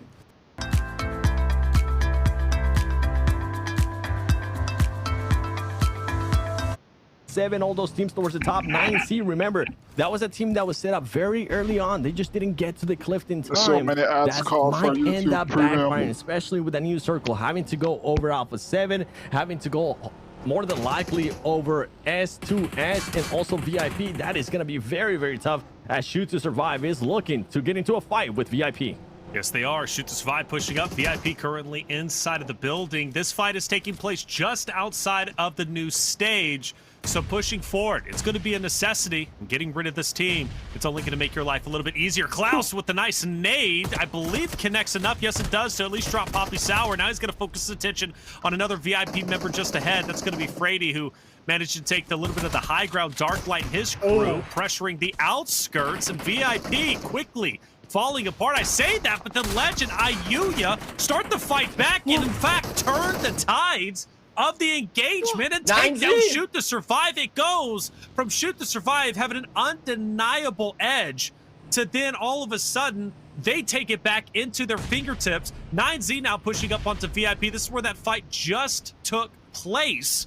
And 9Z won it. 9Z said, well, if you couldn't get the job done, we can. We believe in ourselves. And they've got a tall task ahead of them, man. Again, all of this engagements, all of these fights are taking place outside of the stage. And, well, not only is it 9Z, you also got Influence Rage and Lil Boy's pushing up with Diego. You got 9Z, VIP, Influence Rage, and, well, Loops. They're going to be the gatekeepers waiting for all of this to finish so then they can finish off anybody who ends up rotating in. And surprisingly, Enigma, everybody's broken away. They've disengaged, and they're full sending it to the shoreline. Whoa! Yeah, and I'm really interested in seeing if 9Z is just going to full send VIP. You know they're a 3-man going to the coastline. You understand they're all split in the vehicles, but this north side is still just this little clown fiesta with cars going around. Loops coming all the way from the zone on the eastern edge, finding their spot finally as these teams were brawling in the northern edge. And now we see it where VIP kind of ended up. We're going to get a quick replay. This is actually going to be X-Force on Inco Gaming. This is going to be the far south side. Fate with a nice Chico at 1v2. The support from the squad mates being able to clean up the squad. In my mind, 24Ks was knocked there, but it looks like Fate, man, just putting in the paint, finding the shots down. This is the player that we talked about with the damage. He's making sure it happens. And for that squad, for X-Force, having 4 elims with 4 players up, they're looking good right now, Seb. They're looking great. And remember, this was a lesson too from yesterday. They ended up getting caught with their pants down when a team pushed up behind them. They were ready this time. You can see they're starting to do a bit of a VOD review. And also, if we were to look at the map right now after this fight, I mean, X-Force is split. They have Fate currently in some buildings as they're trying to take care here of VIP, the last 2 players standing. Hayuya is going to be able to heal up. Nice. But the grenades are going to be coming in, barely being able to survive as Hayuya is going to be jumping away from this fight. He wants to survive a little bit longer and see if he can maybe start clutching up some placement points. But I'm really enjoying what I'm seeing here out of X-Force. I'm wondering if at some point, are you gonna decide to disengage, especially with Fate currently in a great position? You know, as soon as this circle shifts, if it's anywhere near Fate, they're gonna have to make a quick move because some of the other teams might want to go for those buildings too, and you want to be ready for it. And there you go, they're gonna hop into those vehicles and hopefully just go back towards where Fate is. Yeah, they can maybe even do a 2-2 potentially, but someone definitely needs to team up with Fate. You can't allow Loops to get a knock onto him there. Obviously, we understand Fate's a great solo player, but there's times and moments for those situations, and he's already done that. This is the timing now. This is the late game where you have to play as a squad. And the nice thing is Valak actually knocked and thirsted one of the IG players, leaving it down to just a solo on the south side. So in my mind, you could honestly be allowing those 2 players to brawl it out on the shoreline and then get the easy picking scraps from the top side. We actually see 24Ks was the player left. Alim grouped up with the squad mates. And Alpha 7 now, this is the question mark we have. They made this rotation on 1 vehicle. They don't have any more of these land usage vehicles. It was only a boat. They're going to have to move in on foot. And now we see it 9Z full sending into the dead open. I believe it's just a super small dip here that Law's next to, allowing himself just to rain down the terror on these teams, man. 9Z Remix actually being the last player alive here, Taylor. Team Liquid trying to find that last elimination. Yeah, that's a terrible spot for 9Z and Influence Rage to finish the fight that started a little bit more north. So. Remember, everybody disengaged, full sipped it south, and well, they end up in an open field in between Team Liquid, X-Force, Loops, Wolves, Alpha 7, and I mean, the smoke is going to help, but only so much. It's only a matter of time before this 9Z roster is fully eliminated. You could even say for Influence Rage Law, who's just up ahead. They're kind of done and dusted at the moment, but the big stories are with Team Liquid and Alpha 7 on the shoreline. Both of those teams potentially clashing once they have to go forward, if they have to go forward. I mean, we're still only in stage 5, very early on. We've lost a ton of teams, but that's reminiscent and pretty common of these military zones, especially when you look at stage 3, you've got more than 50% of the zone in the water. There's not enough real estate on land for these teams, the 16 teams, to get into. Therefore, you're going to ultimately lose a lot of the rosters on the bridge and as they rotate across the water, even in the glider, as we witnessed a little bit earlier. So Team Liquid, Alpha 7, Wolves on the shoreline, that's going to be crazy once they have to move forward. And Enigma, you did mention that 2-2 split for X-Force. They did send Alim up. He's going to join Fate, so they will continue with the 2-2 splits as a whole, and Loops will stay up there. But, you know, I mean, honestly, other than 9Z and Law, nobody wants to be in the middle. They're going to hug the edge of zone as long as they possibly can. Yeah, and with it being stage 5, it seems like a stage 7 sort of circle, even though it's just a little bit of water now, right? We understand just how severe that is to these players. And unfortunately, I believe actually 24Ks was eliminated on X-Force, leaving them down to just a trio Valak on that shoreline. Now, I do believe he will be able to play it correctly and kind of weather the storm and stay alive as this off angle. But now my eyes are kind of looking at the 2 northern teams. Wolves Esports Coop's been holding this spearhead spot towards the center of circle, being able to apply the pressure towards Alpha 7. We saw it last game. He dominated that 1v1 against Revo, going 100 for 0 against them, even though he didn't get that initial. If you're a business owner, 3D character videos are the best way to grow your business and make more sales. They grab attention, simplify complex ideas, and make you feel like you're watching a Pixar movie, not an ad. So your customers actually watch your videos and remember your message, which means they convert up to 87% better. That's why massive brands like Coca-Cola and Apple use them in their marketing. But the problem is, they are super complicated to make and can cost up to $50,000. Thankfully, that's why we built Create Studio, the easiest way to create 3D character videos for your business. That makes animation so easy, it feels like cheating. Against them, even though he didn't get that initial thirst on him, he did pick it up at the end from the bleed out. And for Loops as well, being a full 4-man, yeah, that's a possibility. But it's always about the time, right? 7, you got to make sure you get that opportunity, and I'm not sure if X-Force is going to give it to him. Yeah, I think they were aware of it right away. As soon as that circle closed in, they made Valak go back towards them in that positioning instead of Loops actually going for a crash. They're just going to be being a little bit patient. They're going to be waiting to see what's going to happen. I mean, Alpha 7 right here, not really going to be able to work with much, as they do have Team Liquid currently holding them off. VIP Esports, Hayuya being the last one alive. For VIP Esports, even though this might not look like a great match, is a great match for this team. They were able to collect up to 6 eliminations so far. Rebel's going to end up getting eliminated there. There you go. Alpha 7 just getting picked apart left and right, between walls, between Team Liquid. Not really much you're going to be able to do, allowing actually Wolves Esports to move up very close to where Team Liquid is at. But Tom being able to engage there with the shotgun, finding that player and seeing if he can maybe spot Sheaf. One of the players though from Team Liquid did end up falling down. Hopefully Wolves Esports is going to be able to catch on that. Not that he's going to be able to do much with that, but we'll see if they... Oh, okay, he got back up there. At least Cardozo is close by next to Chief. Chief still throwing grenades. Ayala does end up getting picked up. Going back and forth. Valak as well on the elimination feed, stopping Loops Esports from making any changes. And look at this. Coops now switching spots here with Carrillo. 2 of the greatest players from Americas going up against each other. Who's going to be able to win it? Both of them have shotguns. Carrillo's going to have the high ground. Coops gets knocked down by Carrillo as he barely survives. And he's going to be able to secure some more points for Alpha 7. That's crazy. Carrillo stays alive just by the skin of his teeth. And Wolves want revenge, but they've got to dodge nades. They've got to dodge Team Liquid, who's slowly, actually, I should say quickly, pushing forward to take down Wancho. This is Team Liquid's spot. They own military. This is one of their bread and butter landing locations. Team Liquid, they want this game. 4 players alive. If they can take down Wolves, if they can take down Alpha 7, in my opinion, this game is open wide for Team Liquid to take it for themselves. And let's look at where they are on the leaderboard. Currently 7th place. Where did they start? Well, much further down at the start of the day, right? The memes were circulating. People were questioning, is Team Liquid still the team that they used to be? Well, you can argue no, but they want to put all those narratives aside. They saw the memes and they want to prove the doubters wrong.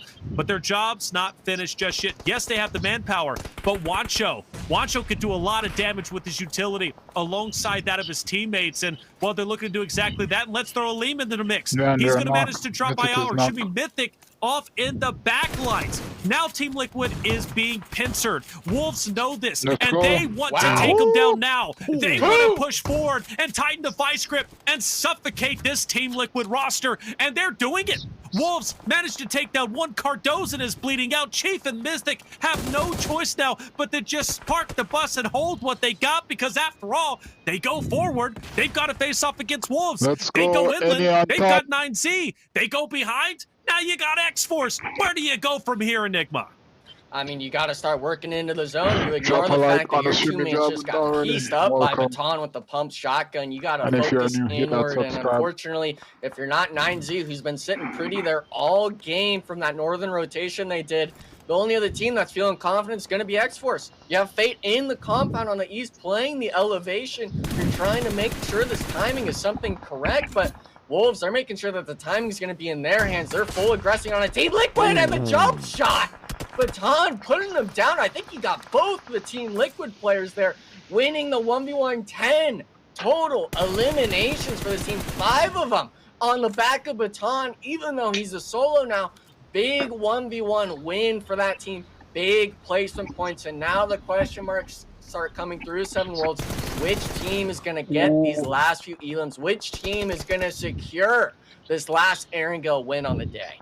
With all the control that X-Force has currently, because they were able to fend off Loop Esports when they're making that push. They have all the angles, even though they're currently outside of the circle. They're making sure that they make everybody's life a little bit more difficult. They currently have 3 players still up. The original players that were able to fend off Loop Esports. X-Force looking to answer back, looking to be that positive team for North America, getting the first win. We'll have to see if it's gonna happen, as Valak, you know his hands are sweaty, currently driving around on this hovercraft. Gonna have to jump up, but this is great. Remember what I told you guys, if he's able to blow that up, it is pretty much gonna become just full solid cover for this player, allowing his teams to possibly push up on them, but they need to be careful because Intense Game still has 1 player left alive. Yeah, and the beautiful thing, if that hovercraft does blow up, he's dead center zone. That's an immovable object. Wow. You just got to utilize your utility. And speaking of utilizing utility, Remix takes a nade to the face.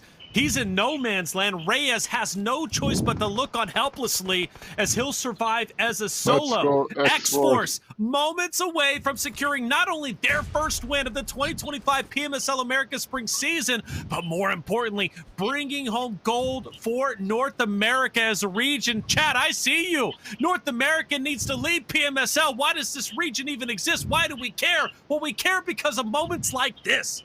X-Force showcasing a truly masterclass, fixing the mistakes from the last game where they rotated into Alpha 7. They were mowed down in the water. They go to the shoreline only to be eliminated in 14th, 15th place. If you look younger than your age, you might be one of us. If you've never broken a single bone, go to the shoreline only to be eliminated in 14th, 15th place. Now X-Force are reaching the top, the pinnacle, and a chance to win is here, but it's not guaranteed. We've watched solos in the past make big impacts. State Coops a couple of games previously, or even Reyes. Reyes will take down the other solo, and now the cat's out of the bag.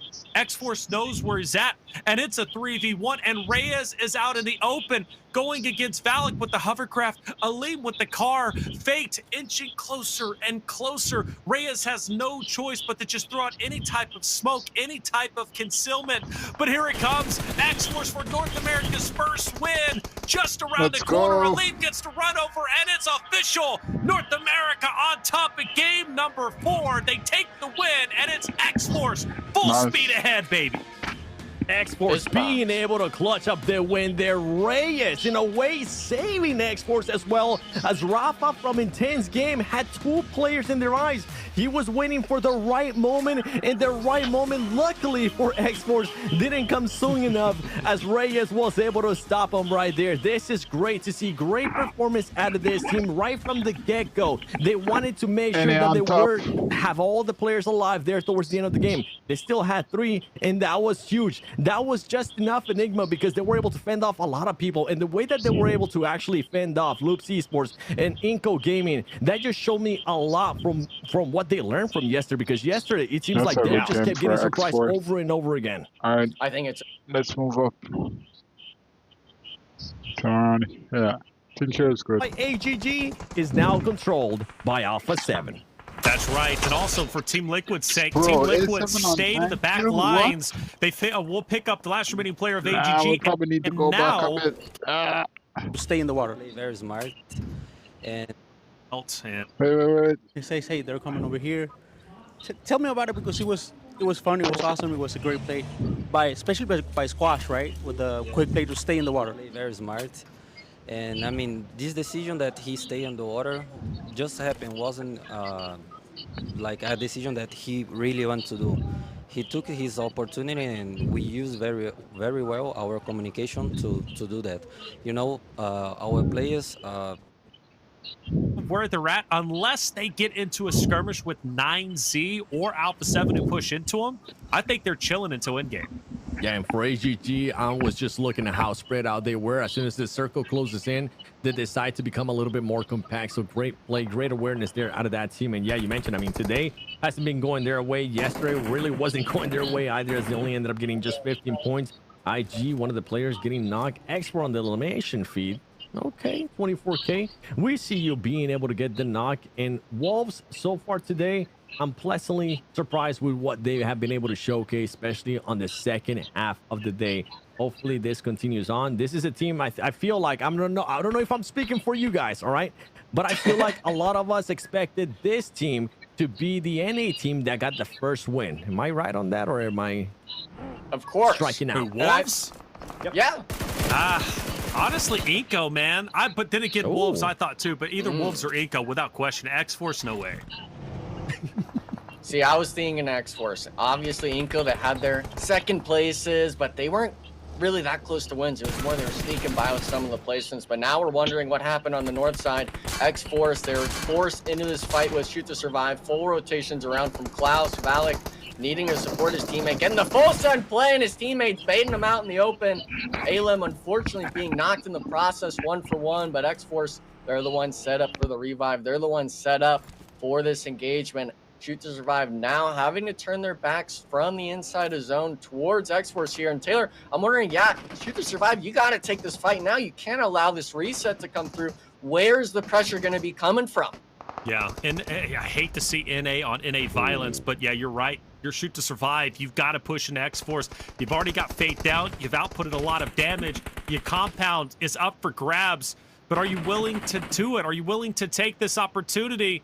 Well, they're doing so. They'll get the full finish onto Fate. X-Force would have to fight it out with just 3 players alive, but Shoot to Survive has 3 themselves, so it's an even fight. But Papa Blue's moving in, and it's going to start ticking harder and harder, especially when stage fights begin. So finishing this fight quickly is only going to benefit you, but Aleem is looking to turn the tides, taking down Bob, focused on Casper. Casper splits the difference alongside that of Darklight. Will take down Aleem. It's now going to be a 1v1, actually. 24K versus the last remaining player of Darklight. Darklight, so weak, finished off by Playzone, and it will be X-Force moving forward. But man, they're doing it with just 1 player, and it's 24K. I know that hurts.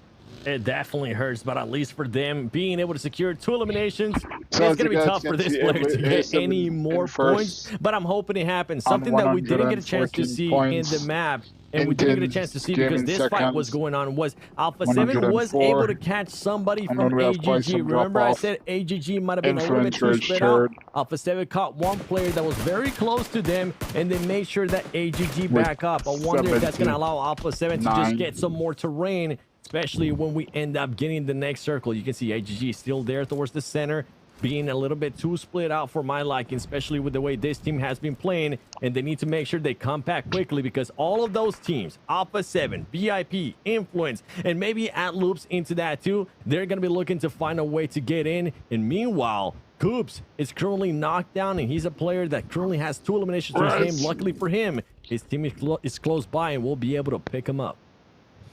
Yeah, thankfully for Wolves as well, they were able to clean up that last player of intense game. I believe that was what the trade was for Coops to make this play. At least force that player into the 1v1. Now, Wolves control all of this northwestern side, but unfortunately, this eastern edge is where all these teams were congested down. Alpha 7 taking pod shots at VIP, actually having 2 players already knocked at Squash, just laying it down.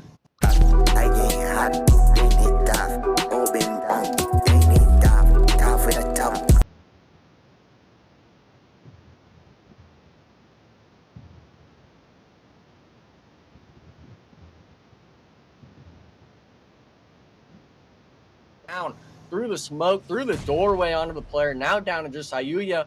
Influence Rage as well, So here in the motion, trying to get their piece of the pie in it.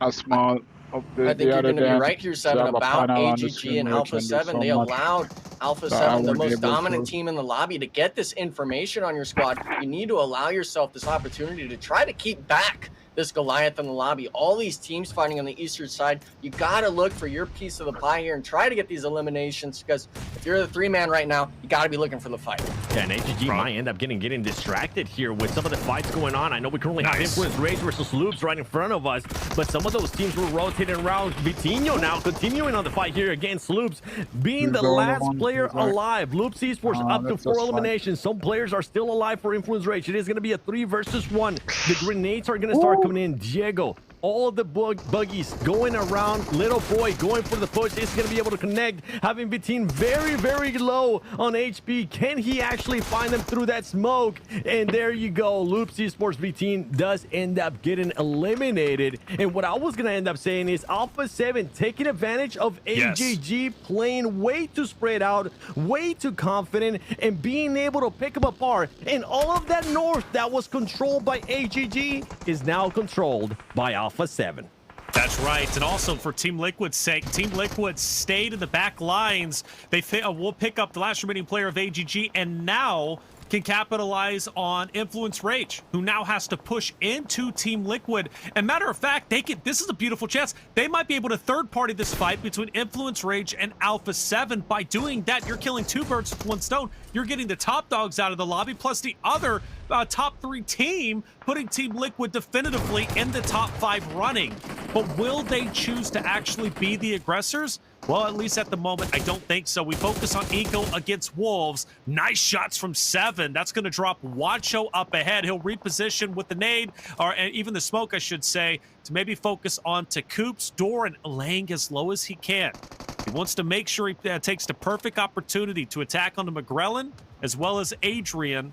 And the chance has arrived. You see him poke his head up, but the smoke unfortunately obscures his vision. He can't effectively attack. McGrellin pushes forward, but now McGrellin's getting double teamed, and he's taken down. Eco is out. And again, the question remains, Team Liquid, Influence Rage. Does Team Liquid aggress onto them? Well, no, they don't. They sit idly by. They're taking their time, and Alpha 7's taking the opportunity now to take down Influence Rage.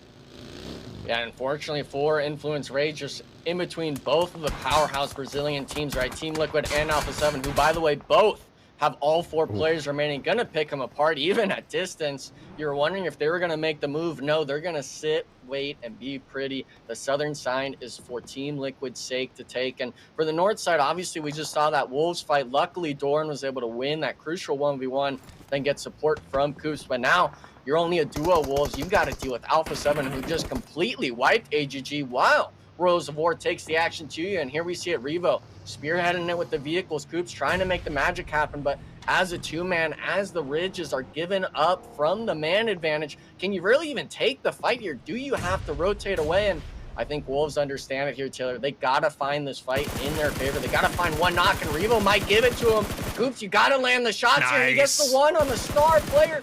Coops making it happen right now. Yeah, Coops, he's going to go ahead and go up the hill, focus attention on the remainder of the Alpha 7 players. He's not going to be overly aggressive, but he's going to keep that pressure up, right? He wants to make sure Alpha 7 knows his presence is there, but where are these shots coming from? Way off in the distance, I believe, Royals of War. That game plan from Coops, now fully gone, and also take into account, Revo's not fully dead yet. Alpha 7, get him back onto his feet. You said it, Enigma. Taking down your star player, taking down the top eliminator in the tournament. Well, he gave it his best effort, but Revo's back in the action. We're down to our top 5, and Alpha 7 is already on 11 eliminations. Great positioning on the map. They can't be stopped.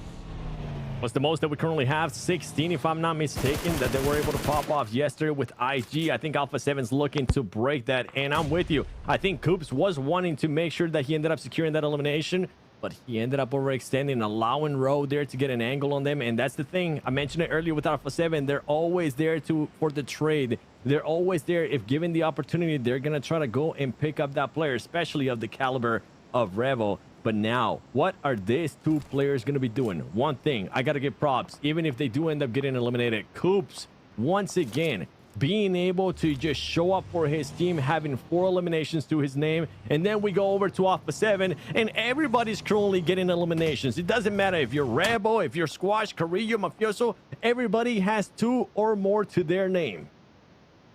Yeah, one team, though, we got to make note of, 9Z. They made that early rotation. They lost a player early on, still being able to keep 3 players strong. Maybe it was just based off of these crate placements, this sort of warehouse compound they've been holding for the last few circles. But either way, getting into the top 5 situation as a 3-man with only having 1 elimination, if they could somehow pick one off onto Team Liquid and force themselves onto the southern side of the compound, they could very well take out Team Liquid here. But with it being that top 5 scenario, stage 6, we've still got some zones to work with. The only 2 teams that are really sitting comfortable right now are going to be Alpha 7 and Wolves of War, right? Both squads with the 4-man. Team Liquid, yeah, they've got 4, but they're kind of under the thumb of some teams in this zone. Man, that's not a pretty one if you're a Wolves fan, especially being a duo. You're going to have to force yourself in front of all these teams. They are going to have to make that push. And where do you want to end up making that push, right? The closest compound is going to be one that Alpha 7 is going to be holding. We might end up getting that 1v1 again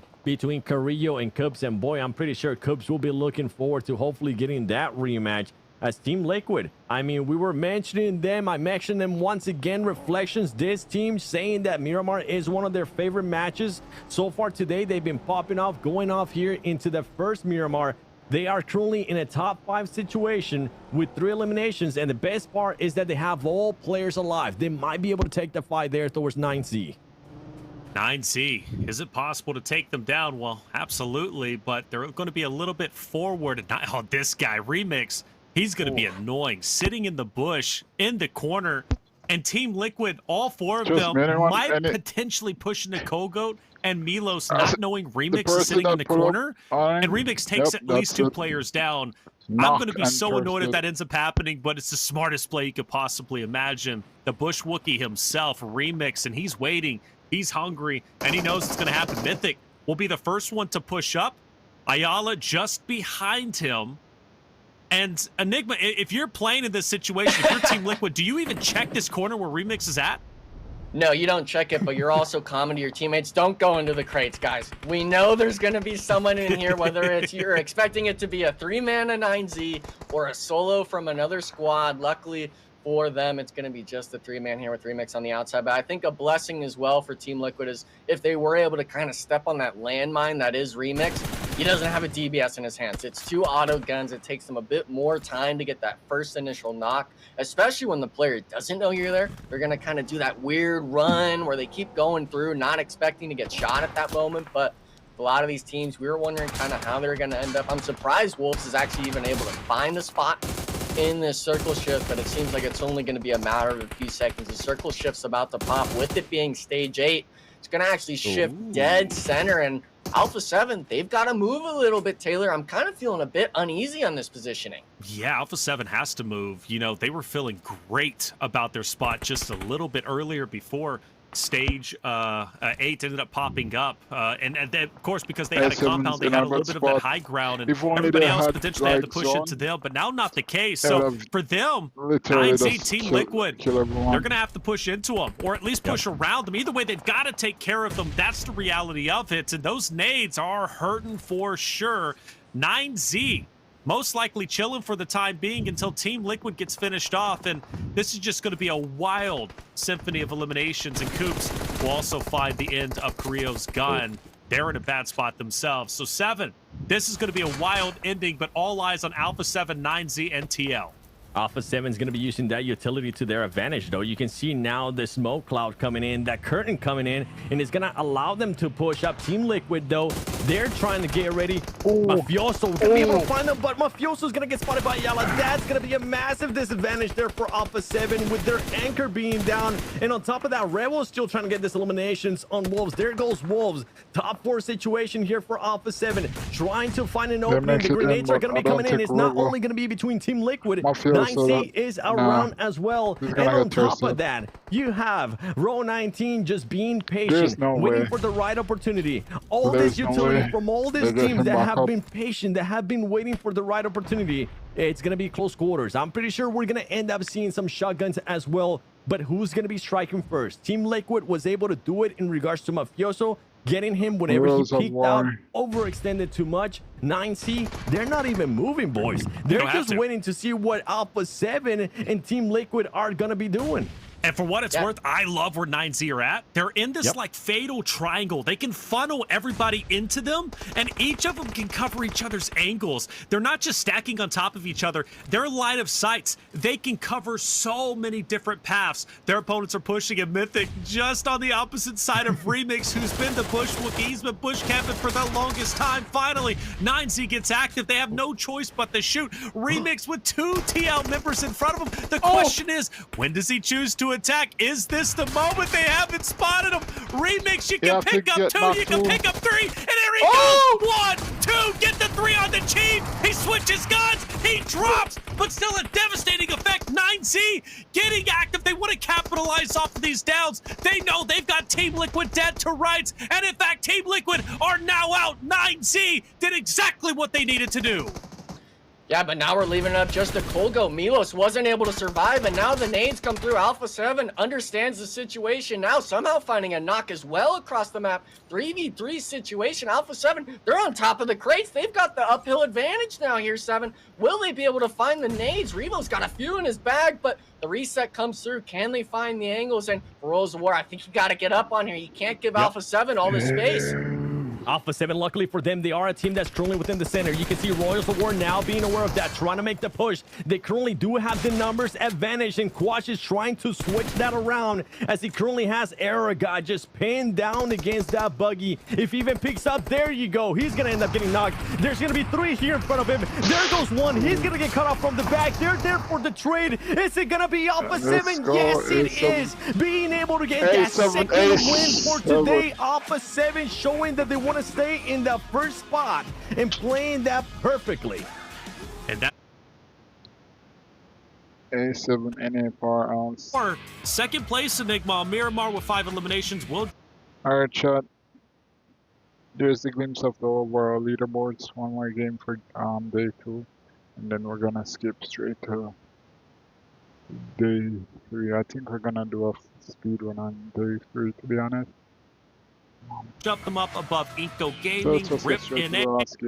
Might be a dynamic we see, but all these other squads in the north, IG, actually Rose of War already making the rotation. This is opening up a little bit here, Taylor. A lot of these teams are able to, I can picture it weaseling their way into this next circle shift again.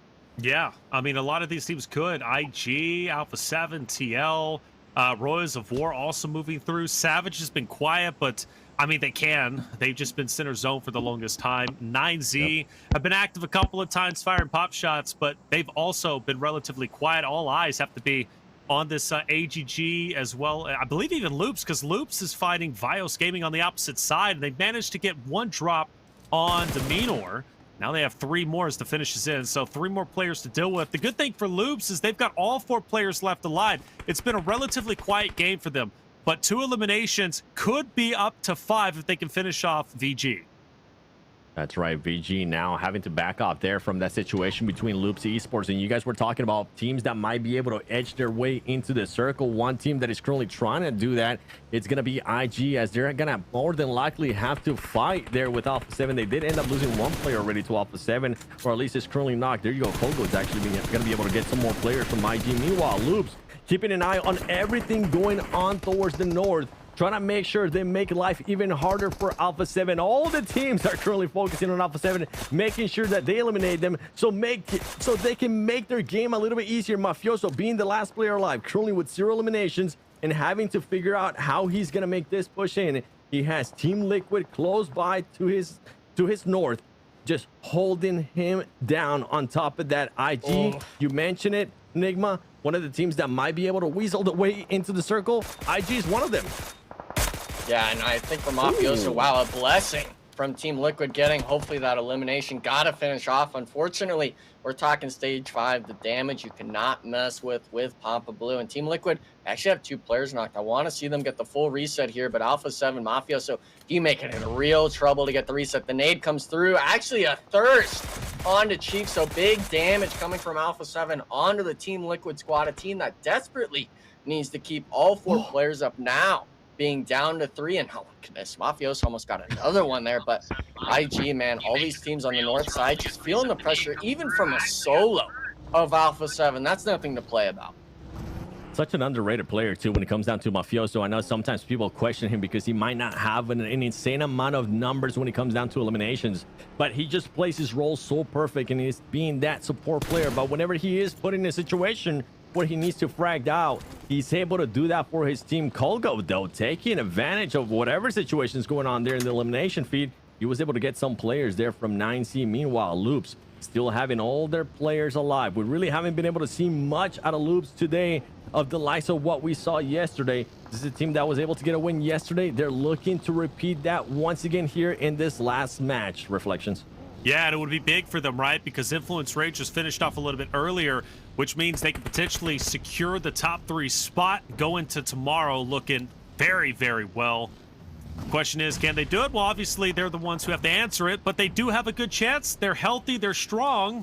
They do have a couple from VG still on the opposite side. They've been fighting this Bios roster for a long time, it seems. We'll follow up with that in just a bit. For 9Z, they finally get active. They've been relatively quiet, and again, the reason why is because they've been relatively center of the zone for the longest time, but Milos is heating up. We're always talking about this guy. Not only does he take down Victix, but David also in his line of sight just up ahead. Royals of War might be being put into the blender, and in fact, they will be. They are fully down and out. Another player from IG will be eliminated. In fact, IG's fully gone. Alpha 7 also fully eliminated. Teams falling like flies. We question, could Loops, Team Liquid, or 9Z take this game? Well, now it's a real possibility. And I'm excited for Loops' sake. Even, you know what? I'm going to throw them all in there. Team Liquid could jump up in the top 4. 9Z can jump up in the top 4. Loops can also do the same, actually top 3. All of these teams still left could make a big impact in our top 5 standings. Yeah, and I think 9Z is going to be the real key takeaway here. How do they play this circle? They've got all of that eastern side free for the taking. They had control of the north because they had that edge compound before they rotated for the third party. My question mark is going to be, how does Loops play this? Do you go for the center play?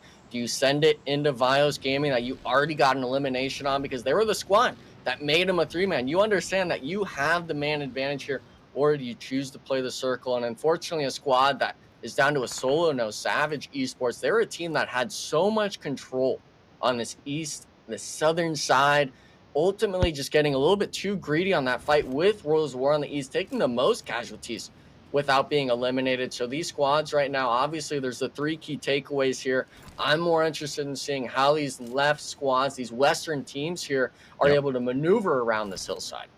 Yeah, it's going to be hard for some of those teams, especially with 9C. I mean, towards the east, so much room to work with. On top of that, they have buildings too. They need to go and fall back on that. I like that they're currently not there because they would just be putting themselves in just such a bad situation. And there you go. Thank you for pulling up that map, as we're going to be seeing what the next circle is going to be doing. 9C, there's so much room. I would say, honestly, if they wanted to, they could work with 50% of this circle right here. But just keep it this way, 9C. Let's not be too aggressive, and let's not end up doing what HG ended up doing in that last match. There you go. With the new circle popping up, 9C will definitely be able to position themselves there perfectly in this circle. And what is Loops going to do? Because Loops, more than likely, they're going to have to end up fighting Team Liquid. Team Liquid needs to find an opening within this circle. And hopefully with the terrain that they have to work with, they might be able to. And on top of that, Reflections, they have an airdrop close by as well. That's right. They definitely do. I think that airdrop, I don't know how worth it is to risk your life to try and go get it. For Team Liquid, it's a little bit more in their path, right? Because it's teams in our lobby, but Loops in a bit of trouble, Enigma, and it's up to Vidden to really go big in this moment. They've got to take down VG, and that's a great start. Yeah, and VG, they needed to aggress on that. You saw Team Liquid got an opening knock for you, as well as 9Z getting a second player, but instead we play passive. We put the brakes on. As we're watching them, we've been on focus with Loops for the last 4 zones. Instead, the squad, I think it's just today's performance weighing down too much. Now forced into the 2v4. The shots start off strong. Reyes giving support from another squad. Now the pre-fires come through. Shotgun is not going to be the move because the M4 spray is too inconsistent. Bits in now. struggling to keep the squad alive. 9Z applying the pressure. Which one of these solos will get the placement? And Nunez gets eliminated. The nade comes through afterwards. Reyes leaving it down to the 4v1, and 9Z, man. Latam gets a win as well today, Taylor. Winner, chicken dinner, and they did it with fashion there. Fashion in.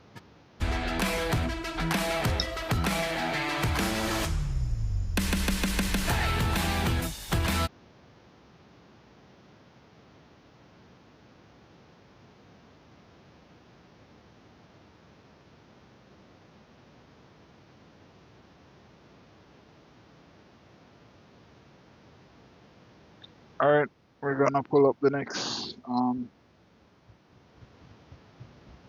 stream.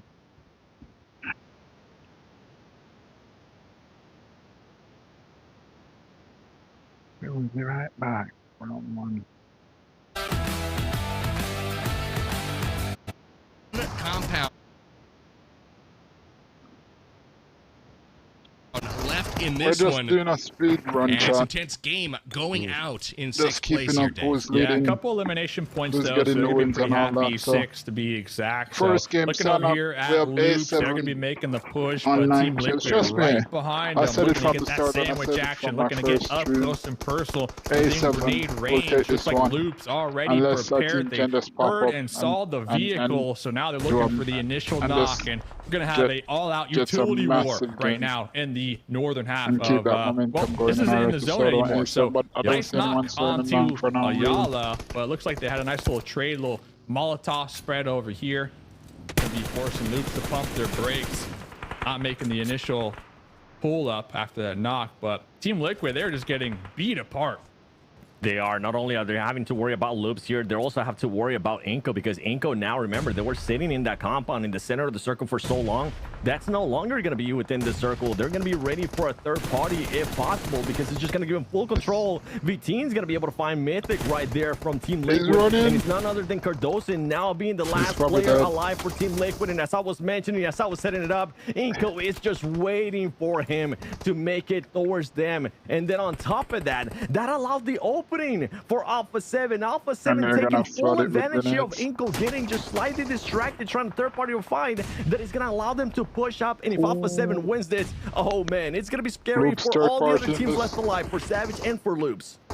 Savage Esports right now is the final boss. They're content to chill in the cabins, awaiting who wins the outside right now, and it looks to be Alpha 7 with all of the momentum. They push up the hillside, taking down a couple of Inko players. 2-on-4 is the current situation. Bruno's in on the bridge here. He is trying to hold Alpha 7 off, being incredibly patient.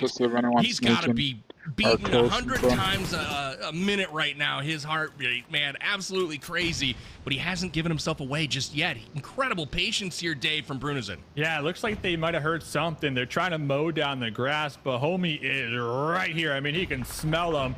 You see Squash trying to get that jump going, trying to spot out the snake over here. Now here comes the blue zone. Here comes the spring of the trap, and there goes two, but Revo from downtown taking him out. That's right, Alpha 7 being surprised there by Bruno. Let's see if they're going to be able to maybe get somewhat of a reset here. It's going to be a bit of a stretch, or maybe they're just going to be rotating in regards to just switching each other heals and whatnot. Savage has been sitting pretty for the longest time, and they're giving way too much time to Alpha 7 here to recover. This is not what you want to be able to do. This is not how you want to be able to handle this, and it's going to end up being a 4 versus 2 situation. Savage parking the bus in a way I honestly don't love it, Dave. You want to see a little bit. I can't go back. I can't go right back. Really impressive fight, though, at the ruins there for Influence Rage, but I really they will wanted go to stream out for here Sorry about that. I didn't realize I was so still on. we love to see it. They're going to move up a bit. You know, a little padding there between them and 4th place right now. But we look at the circle here as it collapses. And look at that. Only one compound left in this one. And it's intense game going out in 6th place here, Dave. Yeah, a couple elimination points, though, so they're going to be pretty happy. 6 to be exact. So looking over here at Loops, they're going to be making the push, but Team Liquid right behind them, looking to get that sandwich action, looking to get up close and personal within grenade range. Looks like Loops already prepared. They heard and saw the vehicle, so now they're looking for the initial knock, and we're gonna have a all-out utility war right now in the northern half of well, this isn't in the zone anymore, so nice knock onto Ayala, but it looks like they had a nice little trade, little Molotov spread over here.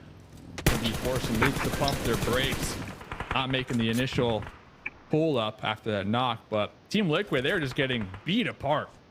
They are. Not only are they having to worry about loops here, they also have to worry about Inko, because Inko now, remember, they were sitting in that compound in the center of the circle for so long.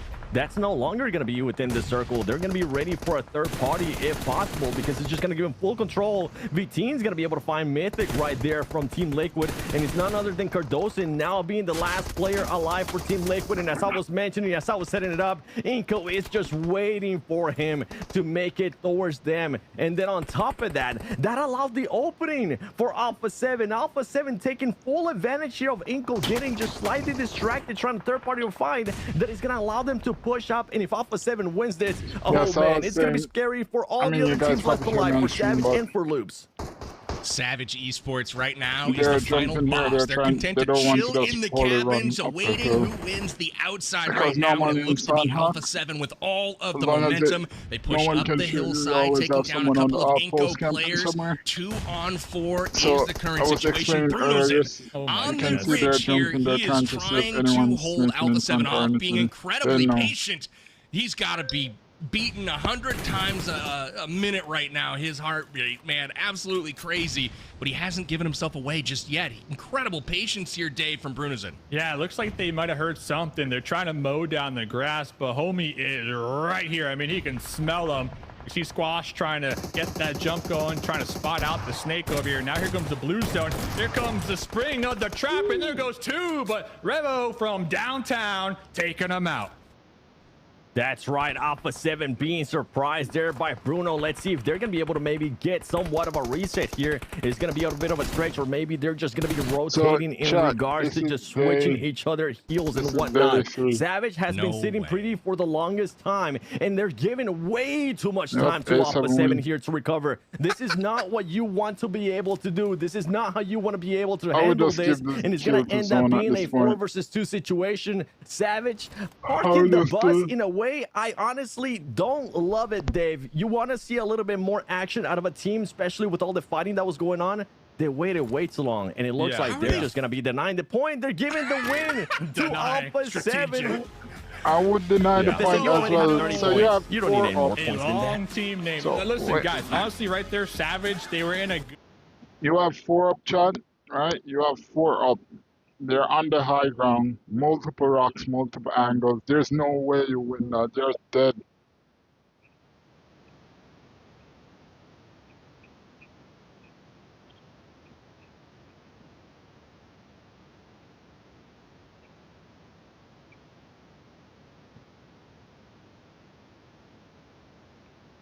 I'm opening Crimson for a sec. Can I fix this? I don't think I can. Alright, let's go back. Armor, the utility, everything was pristine, right? So unfortunate for them, the timing just wasn't there. They're so close to getting that win. But Alpha 7, another win in the books because they need more chicken, all right? They really do. I don't know if you guys noticed what happened there at the end. Carrillo had to go back and pick up his 2 down teammates. It was a beautiful, patient play from Bruno there to almost turn that fight. But Revo was basically like, hey, Carrillo, you go pick them up. I got this. And he just headed into that team fight by himself, and he starts knocking people left and right. No big deal. You know, we called that one, I think, with 15 teams left alive when the zone kind of started to go to the south. You're like, A7's got this, and lo and behold, they pick it up. They get the chicken dinner here in our first game of the day. And 7, that's just more padding for them on the top of the table right now. I want to go take a peek at the action from our first game. Incredible stuff. Take us through how this thing started. I mean, this was a we can just get straight to seat swap action, right? Wait, carrying some much needed points. Oh, we skipped this hovercraft. The hovercraft meta that we saw at PMGC, it followed over to NA. Wait, and let's talk about that a little bit. Your team. Loops being able to take full advantage of that, and now making sure that if any team tries to think about maybe crashing onto them, tries to think about getting close to them, it's just not going to happen. And more hovercrafts coming along the way, as All Glory Gaming is also going to be having one. And All Glory Gaming, I mean, you're currently outside of the circle. How much do you actually want to deal with this fight here? Okay, you're going back to pick up your teammates. You're going back to make sure you guys full reset and then make a push over towards main island. All right, I'm not against it, and I think holy crazy, they're gonna be ready for it. But 9C deciding to not go for that push towards Team Liquid and instead having to do that long rotation towards the north. They're gonna end up going up against a player there, Joaco there from Unite for Gaming. Easy pick, especially when you have the numbers advantage, but you need to make sure that you don't end up overextending, and that's exactly what Remix does. And IG ends up making them pay for it, and just like that, Team Liquid realizes that 9C ended up making the push towards the north, and they switch their focus once again to the other side. Team Liquid just playing this amazingly. It's textbook. Absolutely brilliant from Team Liquid. I will say it was a decent push from 9Z, but they just got a little loose with it, right? You saw Milos marking the guy that he spotted, and the rest of the squad's like, all right, we're going to send the cavalry. Everybody head in. They did a great job, you know, isolating a solo. They got him taken down, and then they also wrap around and take down Silence there. And now they've got a 3v4 here with Team Liquid, who occupies the compound. They're going to grab some high ground now that it's just a two-team show here. Chief is not having to worry about the flank anymore. So this has gotten really, really difficult for 9Z, and it's looking, all signs point to Team Liquid here to take this win, Dave. Yeah, I remember Silence was hunkered down since like circle number 2, right? So for Silence to be able to make it for IG top 3 situation, much needed points. I'll take that small victory. But yeah, going back to your point, Team Liquid, another knock right there. After that knock, they'll be looking to close the gap. They're going to be using this terrain to their advantage. We can see Cardozo right there on the edge of the play zone with his teammates on the high ground from behind, really providing that support. Looks like they're going to send Mythic up here as well in the UAS. They're looking to close this one out here, fellas.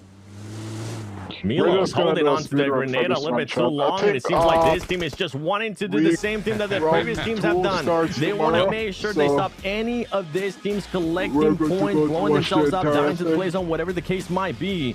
Team Liquid, they didn't really have to do much, but whenever they did, they were able to play the card. All right, let's go to game style anymore. Personally, I just don't made them pay, costing some damage them towards that team, and on top of that, allowing Alpha 7 just to kind of find some positioning. Now you have Rebel trying to find some angles. Now the whole team from Alpha 7 is starting to push up, and for something that VIP had to do earlier on, now they're finally having to do it because they have to. This is the proactiveness in the future that I want to see out of VIP. I want them to be a little bit more proactive, not just go for the safer play, especially because you're currently in 16th place. You need those points. You got absolutely nothing to lose.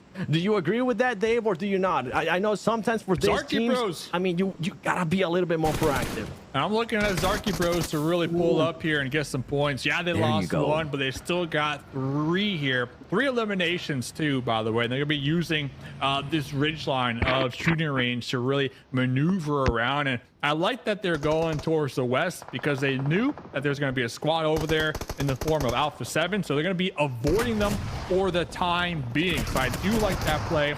It could have been a little more aggressive, but they're looking to survive. And well, talking about surviving, Royals of War pulling up in this shed here, right there on the edge in the south. So they're going to have some time to kind of pump the brakes and regroup as next circle does shift. But they should have a couple pathways in here with their vehicles. They really only got to worry about 9Z. Honestly, if they could take out Remix and Reyes, they're going to have a free and clear path here for some cover. I like them fixing up those vehicles too. Yeah, I got Car Mechanico David. Yeah. He's getting busy. Changing tires, fixing that suspension, getting those gear ratios dialed in for that final push. But we got a near final circle coming up. 5 teams left alive, and this one we've got 9Z, we've got Alpha 7, VIP still alive despite not really capitalizing on their early position. They were late to rotate in, had to hide for a while. But they do have 3 elims to their name right now, so not bad. Frady, though, about to catch the business end of some lead from up on that ridge. Royals of War kind of lurking right now. We'll see, but they have had their attention shifted. 9Z on the push right now, and Royals of War is in trouble. Tonka and David getting torn up so not able to make use of that vehicle that was newly fixed up. Yeah. This is the chance for VIP right here. For them, just see that fight. You're going to be able to collect just so much data in regards to, okay, this is where the 9C players are at. You currently have 3 players from VIP to work with. Have somebody still keep an eye on towards the top of the mountain, because more than likely, usually, you know that somebody's going to be there. And you know what? Somebody that's going to be taking on the aggression is going to be Alpha 7, Inco Gaming as well, realizing we're going to have to move up. We can't wait any longer, because if we do, we're just going to end up getting picked apart. I think they might have even waited a little bit too long as Alpha 7, making sure they controlled everybody. And remember, Alpha 7, the Squash did end up getting knocked, but this team is so good. I just revived their players so far this season. They're always there for the trade. They're always there to just back each other up. And right now, Inco's not looking good, as they have already lost 1 player, and it looks like they might end up losing another one, with VIP on the horizon starting to be a little bit more proactive. There you go, VIP. This is what I want to see out of you. I love that the circle is forcing our players inside a shooting range. It's almost like a mini game within the game, like a little TDM match, right? You got the cover. We're going to see a lot of lean peaks, and it's really going to come down to just the map knowledge and where players might be hiding behind these corners. And we're going to see Alpha 7 toss out some grenades, but the blue zone doing some damage and a couple knocks on their side in the corner over there. Revo very low, was able to find and connect onto McGrellin. A huge knock right there. It's going to allow Alpha 7 to hopefully get another pickup. But I do see Reyes looking to reposition, possibly within grenade range. Looks like they did get him up, though. Fortunate for him. Still 5 teams remain. VIP on the outskirts. That is a wild card up there. That Victex up on the ridge, he is by himself, but he is absolutely making it difficult for every one of these squads to, commit and, isolate their opponents inside of the shooting range, because Victex has got Overwatch right now, and he's just trying to pick up some elim points. Like, obviously, this zone's going to push him out here shortly, but if he can, maybe pick up 1 or 2 elims, he's going to be in good shape, but his time seems to have run out. He's pinned down, and just like that, not only does he go out, but Alpha 7 picks up another elim point that's absolutely huge for them. No one's going to now currently sitting up to 6 eliminations, trying to get there within the brand. Mafioso overextending a little bit too much there, getting caught by one of the players, none other than Rayers from 9C Globan, and Rebel is just playing it patient. All that armor that he had, absolutely gone. Mafioso is going to end up getting eliminated. He's going to come down to Squash and Rebel. Let's see what this duo can do. Alpha 7 sometimes is known for also having great duo players, and I mean, this is definitely 2 of those. Can they end up connecting here with 9C? Remix being able to get the off angle. On top of that, Reyes trying to get an angle as well on Squash and Rebel. The terrain, though, currently not working with them. Meanwhile, Inco, Brunozen, I saw him still being able to be the only player alive. That team is currently up to 6 eliminations. This is what I've been wanting to see out of Inco as well. Even if you end up getting eliminated here, Brunozen, you have been doing your job, securing some more extra placement points. And VIP, 9C, I mean, 9C, you were talking earlier about that player that was on top of the mountain, PB. 9C is just making this difficult for not only Alpha 7, but for Inco as well, as Inco gets eliminated. Is VIP gonna big chill their way to victory right here? I mean, they're just now starting to engage for the first time. They missed Kolgo here. If that had landed from Hayuya, that would have been trouble for 9Z. Right now, Alpha 7 is clearly a threat on the inside of shooting range, but you've got VIP on the outside looking to make things a bit mixy here. But Poppy Sour goes down. Revo getting the gun busy.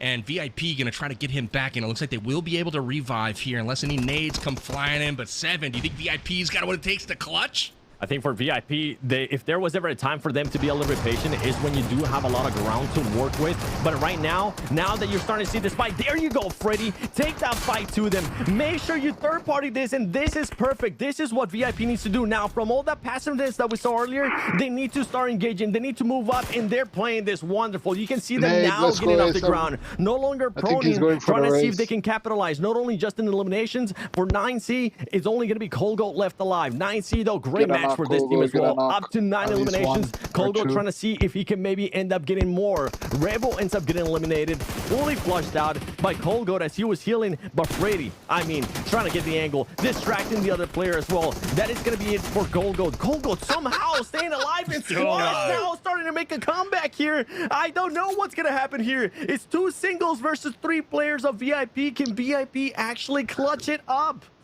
Yeah, VIP really tunnel vision right there, but finding out the hard way, there's still going to be at least one opponent right above them on the grass getting within grenade range. So they're really trying to take out Kolgo, all three of them actually, but now Squash going to be crawling on up. No more grenades, but has the M4 lock and loaded. Level 3 gear is bruised up. Kolgo Flash going to be tossed to that one, allowing him to push up just a little further. But VIP, they have some nice cover to work with and really flex their muscles, essentially. Will Brady spot out Squash, though? That's the question. Oh, my goodness. What an insane end to that one.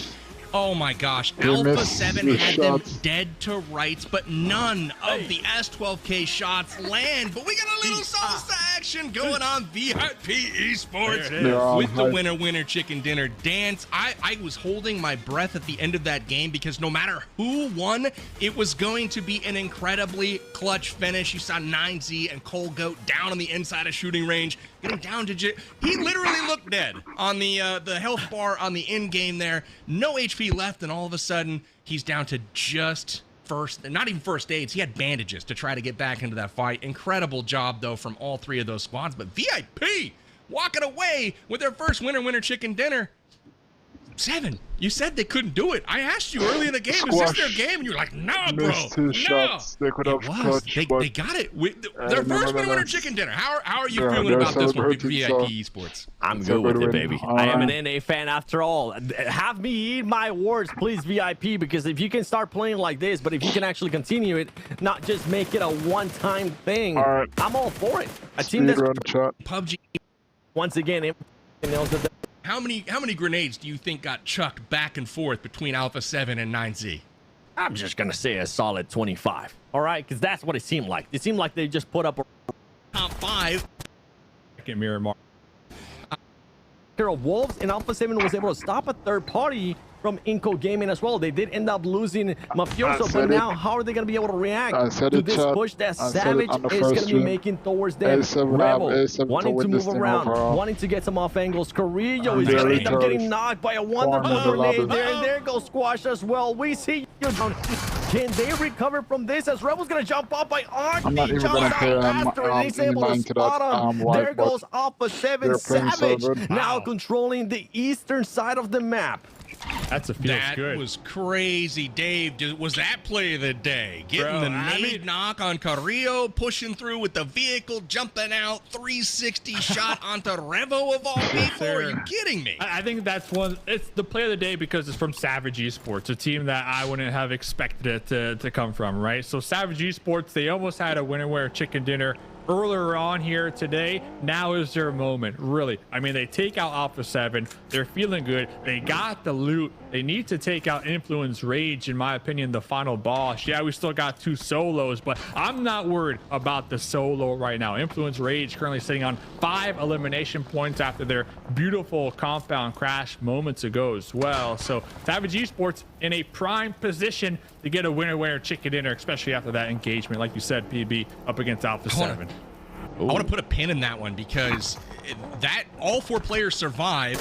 They did it against Alpha 7 to survive in the top 5. They charge against Chief. They're now into the top 3. And it might be a little bit dicey from here for them. Oh, unfortunate. Just like that, down to 2. I thought they might have a shot at taking a victory here, but it looks like it's going to be Influence Rage 7. They are starting to put the pressure on. Influence Rage is going to take full advantage there of Chief kind of hindering the power that Savage had. Octi, a player that was able to clutch up. There you go. He's going to want to clutch up once again. Influence Rage being a little bit too aggressive, and they're making sure that they end up paying for it. Not only just by Savage, but by Vios. Influence should have slowed this down. We totally forgot about that player. Igor has just been chilling this whole time, and it's still just 2 players there from Savage. I honestly don't know who's going to take it, boys. He went from Savage to them being influenced to now Savage having zone. This is absolute madness. Oh, that was incredible. We totally forgot about Vias Gaming. And just like that, they are able to take down Influence Rage's 2 people from the back. And now it's a 2v2v1 with Savage having zone position right now. So incredible turn of events here. They still have a shot to win it. And they've got this man right here to thank, Dave. Yeah, Savage definitely need to pump the brakes after the engagement moments ago, but it does look like they're going to continue to chuck out the utility, try to get a knock on to Influence over here. Little boy does have this concrete wall, though, for cover and the Dacia as well. So I think Savage just kind of catch your breath because we are in stage number 8, and there's a good chance the next circle will shift to them as well. So Savage Esports, they just need to set up. That way they can gatekeep teams when the blue zone starts to force them out of their cover. So this is honestly Savage's game to win, but they just need to pump the brakes a little bit and recognize they have the advantage here right now. They've got to be patient right here. They cannot get knocked from inside here. They got to let Igor and Lawrenson and the rest of Influence Rage fight this out, because right now they are there by a stroke of luck. 7. They crashed out there solely to take out Chief, and then they got zone blessed. So, I mean, luckily for them, Chief attracted their attention. It looked really dicey for them for a moment, but now they're sitting in a power position. They just got to be careful not to get knocked. Yeah, I'm just over here scratching my head at some of the plays that some of these teams are doing. For Igor, I mean, Igor has been playing this perfectly. He has nothing to lose here. And on top of that, he's been able to just secure even more points for his squad. There you go, Igor, 5 points. On top of that, Batat 3. Your teammates aren't going to be hating you for that. Influence Rage had the main advantage. And for some reason, they just decided to go with a 2-2 split. They didn't want to fully commit because of the previous circle. And now the vehicles that they had earlier that they were able to drive towards Savage, Savage is going to end up using those as cover. Savage, with their positioning here, Dave, you mentioned it too. I mean, at this point, it's theirs to lose, but you never know when you have the likes of Little Boy and Lawrence from Influence Rage. Yeah, without doubt. And Savage, they're kind of smoking their position as well. It's getting me a little bit nervous because that's going to eliminate their own sight lines, right? I mean, it's not what you want to have, especially when you have the advantage. So Little Boy, Rosen, trying to crawl up here just a little bit. They have a little dip to work with, and Blue Savage, they are going to be aware where their opponents might be. Oh no, did they get stuck in the tree? No. Okay, that got tossed pretty far. That's kind of money right there, but not really doing no damage. Little Boy, though, going to continue to crawl up, and look at those smokes here, fellas, blocking the sight lines of Savage. Ooh, clutch shots, though, in from Octi. Once again, this man has been absolutely insane. It comes down to a 1v1. It's Nax versus Lil Boy. Lil Boy on the push right now, gets the first shots off, but the hard cover belongs to Nax. And just like that, nades are out now. Both players with the hard cover. Nades are in. Will they connect? A little bit short there from Snax. Now Lil Boy.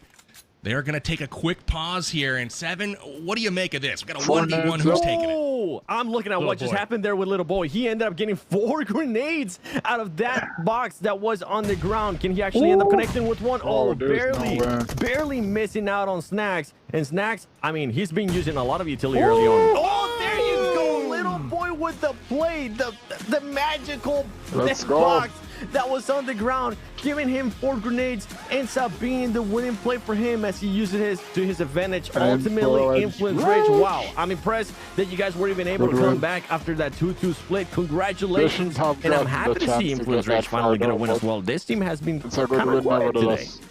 They have the interest. All right, let's do here. But meanwhile, the Wolves changing gears. They were looking at Rose of War. Now they're turning their eyes and their attention to Alpha 7. That was the team behind them. So let's see. Wancho, 1 grenade. That might be all it takes here. But Alpha 7, they all got their grenades out right now. Mafioso being able to connect there with 1 grenade. Another grenade from Alpha 7 continuing to connect. And Wolves Esports did want to push there towards Row. But as soon as Coops ended up getting eliminated, they thought about it twice just because they didn't have the utility for it. And these 2 teams are just going to be in a world of hurt. Wolves Esports, they might be able to recover 1 player here, but that someone's going to be pushing in. Just switch out all this stuff that you currently have. Wancho there being able to get 1 knock, but it's not going to be able to confirm as the Blues are now pushing in even more. X-Force deciding to take control of this center circle as much as they can with the vehicles that they have to their advantage. Are they going to be able to capitalize on this as 9C is just throwing grenades? 9C taking the high ground advantage, and it's only 24K left here in the center, and none other than I believe it might be Valak just still getting that off angle, which he has been throughout the whole match. PB 19 is looking great right now. I think they're going to do it. They've got the position. And I think they realize because they had to finish that player down by the monster truck, I think they know that Valak is behind them. You saw them start to run out and immediately snap back to cover. And now they've seen him go out and they'll feel like, okay, we can take a fight. They're going to go grab position now, and Aragod is going to be trying to do it once again for Royals of War. But A7 still in this, and you can never, ever, ever count them out, Dave. Take them out, man. Somebody take them out. Alpha 7 is just a duo. They can still win this game, but look at this. Kogo mowing them down with the 4x M4. There goes Royals of War, and there goes Alpha 7. 9Z. Winner, Miramar chicken dinner with 10 elimination points. There it is, baby. There it is. Dabs in the chat. Hey, we got don't leave me hanging, he says. Trust me, I got all impressive stuff there from 9Z Global. They pick up a winner chicken dinner. The momentum starting to build, boys. We might have a challenger for that second spot going after that 12 advantage points that will be given out after next game for their performance and consistency for this first week of our league stage of PMSL America's 2025 spring. So 7, Miramar, first game of the day. Incredible stuff from a lot of these teams. We saw X-Force put some things together. They didn't get the victory. They had to go up against a really, really tough 9Z team there that was pushing them, and I don't think they expected the push. Kind of caught them off guard a little bit while they were playing Overwatch, and I think they just rotated back just a wee bit too late. Unfortunate for them, but they did pick up quite a few elims this game. What'd you think of Game 5 here today?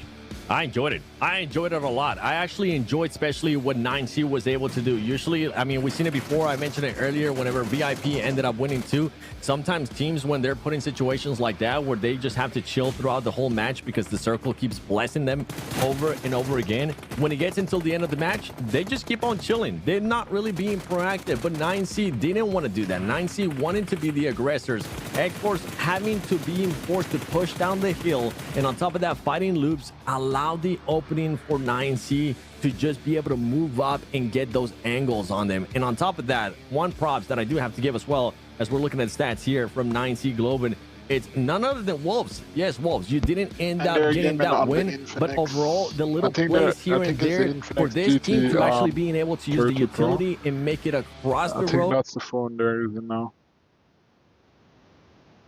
Eliminations have been there. Just it comes down to those placement points. They haven't been able to fully clutch it up. I mean, we saw some third place finishes when it went to Erangel. We saw them a little bit doing able to like distract teams here and there on this last Miramar, but it's not quite there yet. And I'm glad you mentioned it too. Yeah, 9C Global being able to get that second place finish, that is impressive. Something to keep in mind too. And even though I don't want to. We can go to right. I'm gonna go back. Oh, we'll see if they can actually make this happen. We'll see if they're going to be able to shoot to survive. Now keeping a close eye there on Rebel. Ooh, Rebel is the one that we want to do damage. He's going to end up getting some damage on him. Shoot to survive. A team that's currently 13th place has 2 eliminations to their name so far. And they are way too far away. I was going to say, can they maybe do something insane this match to try to go up to 13th place? Or actually 12th place, might be a bit of a stretch, especially with how big that gap is. One team that is making sure that they don't end up losing any more spots is Influence Rage. They do have a bit of a point advantage in regards to Loops Esports sitting in 5th place. If Loops Esports, for some reason, decides to pop off, it could end up passing Influence Rage as well. And this is not what you want to do here on the final game. You don't want to have a mulligan. No mulligans allowed on this one. Got Revo taking a peek down. They've got that hard cover, and you know Alpha 7 and hard cover in the final circles always advantageous, but Wolves dead center, and this one, Dave, is this the game Wolves finally get it going? This is a good opportunity. The Wolves, they got 2 elimination points. The whole squad's still alive, still healthy, still feeling good. I do see Loops doing some scouting towards 9Z, but we'll get back to that because little boy, 2 grenades, Influence Rage up against Loops Esports here for a centralized position. Looks like little boy will be getting tagged up. Trying to get behind the boulder. There goes little boy. Almost knocked out the last remaining member for Influence Rage. I mean, my dude is by himself going for that 1v4 in the final game of the evening, but was spotted, tagged, and bagged him. There they go. Our 4th place team done and dusted. And that's going to open up this game for Loops. They have the opportunity now to overtake them and get that 4th place spot. On top.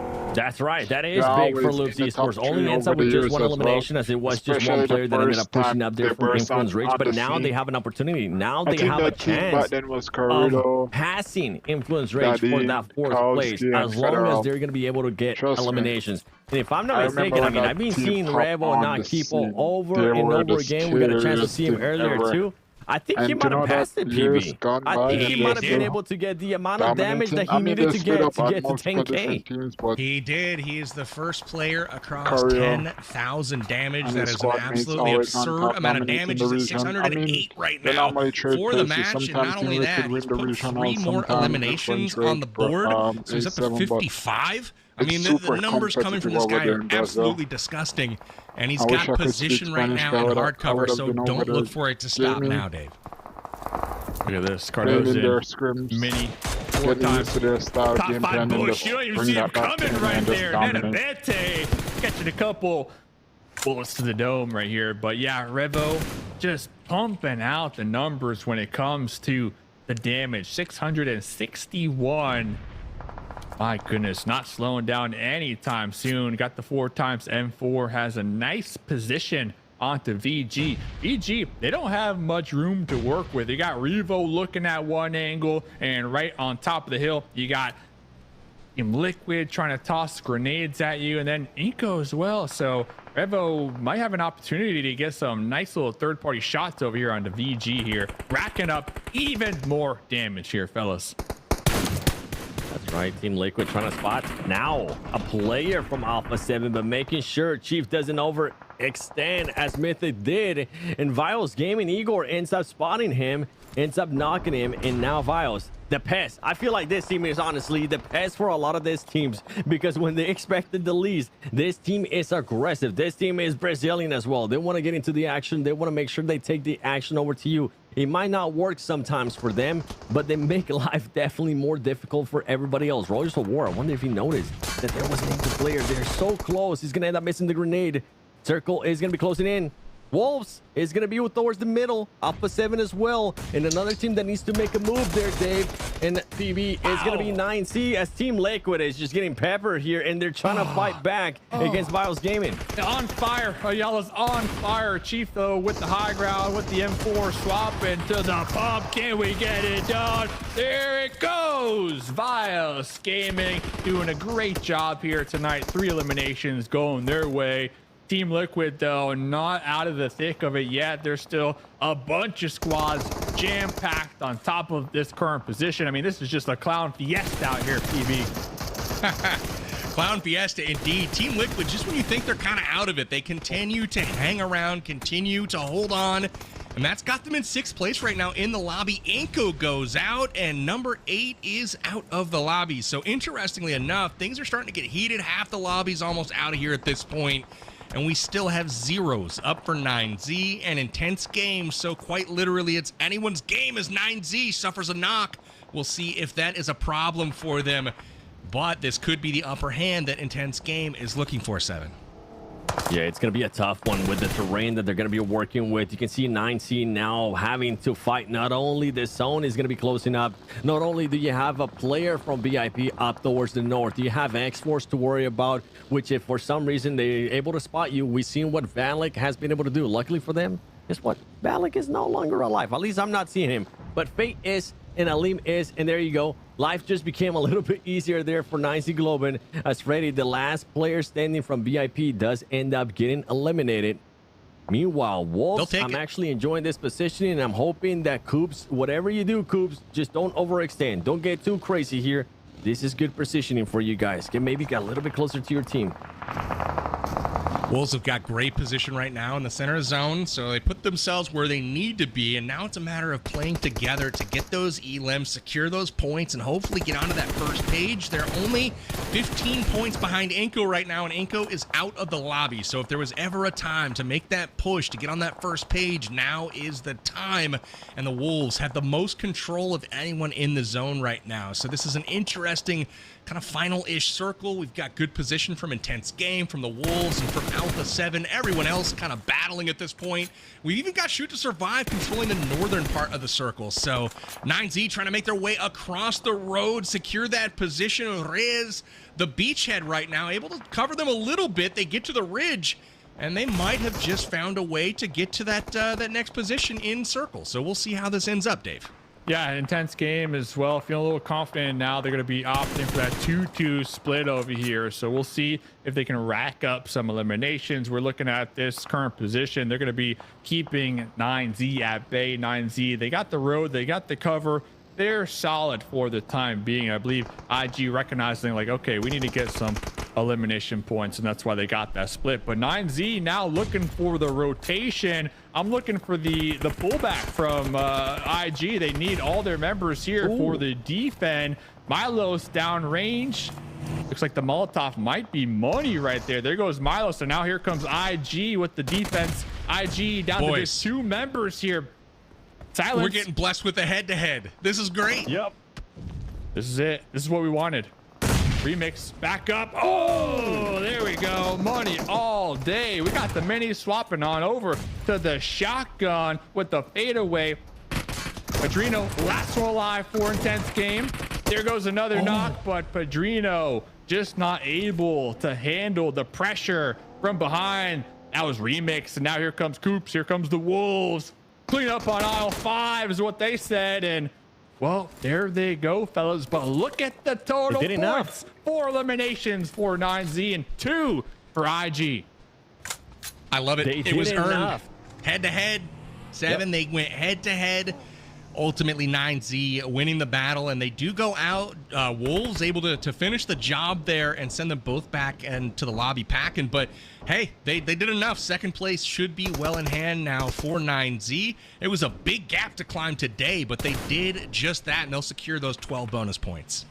It was, and now I'm going to be looking at what row. Yes, we end up seeing them being able to get these nades here and all this crazy stuff going on between these teams. But row is one of the teams that is still alive and one of the teams that can maybe end up moving up on the leaderboard as well. You can see them right there. 113.6 so far. Loops is dead. Influence Rage is dead. And Wolves now trying to fight. It's always NA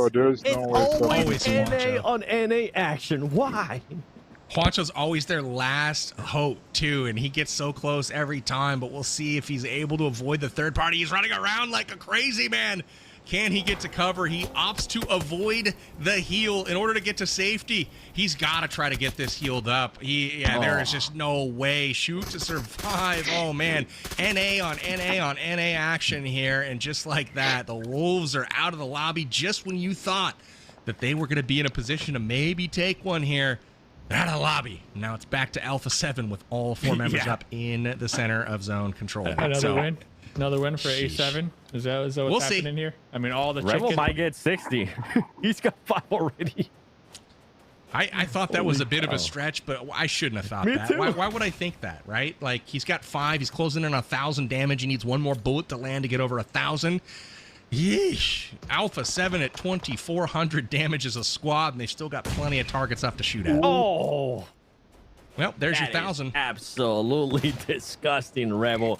Great grenade. On top of that, you get the player Melgar that had the smoke gun, so you're not going to be allowing them to position themselves even better.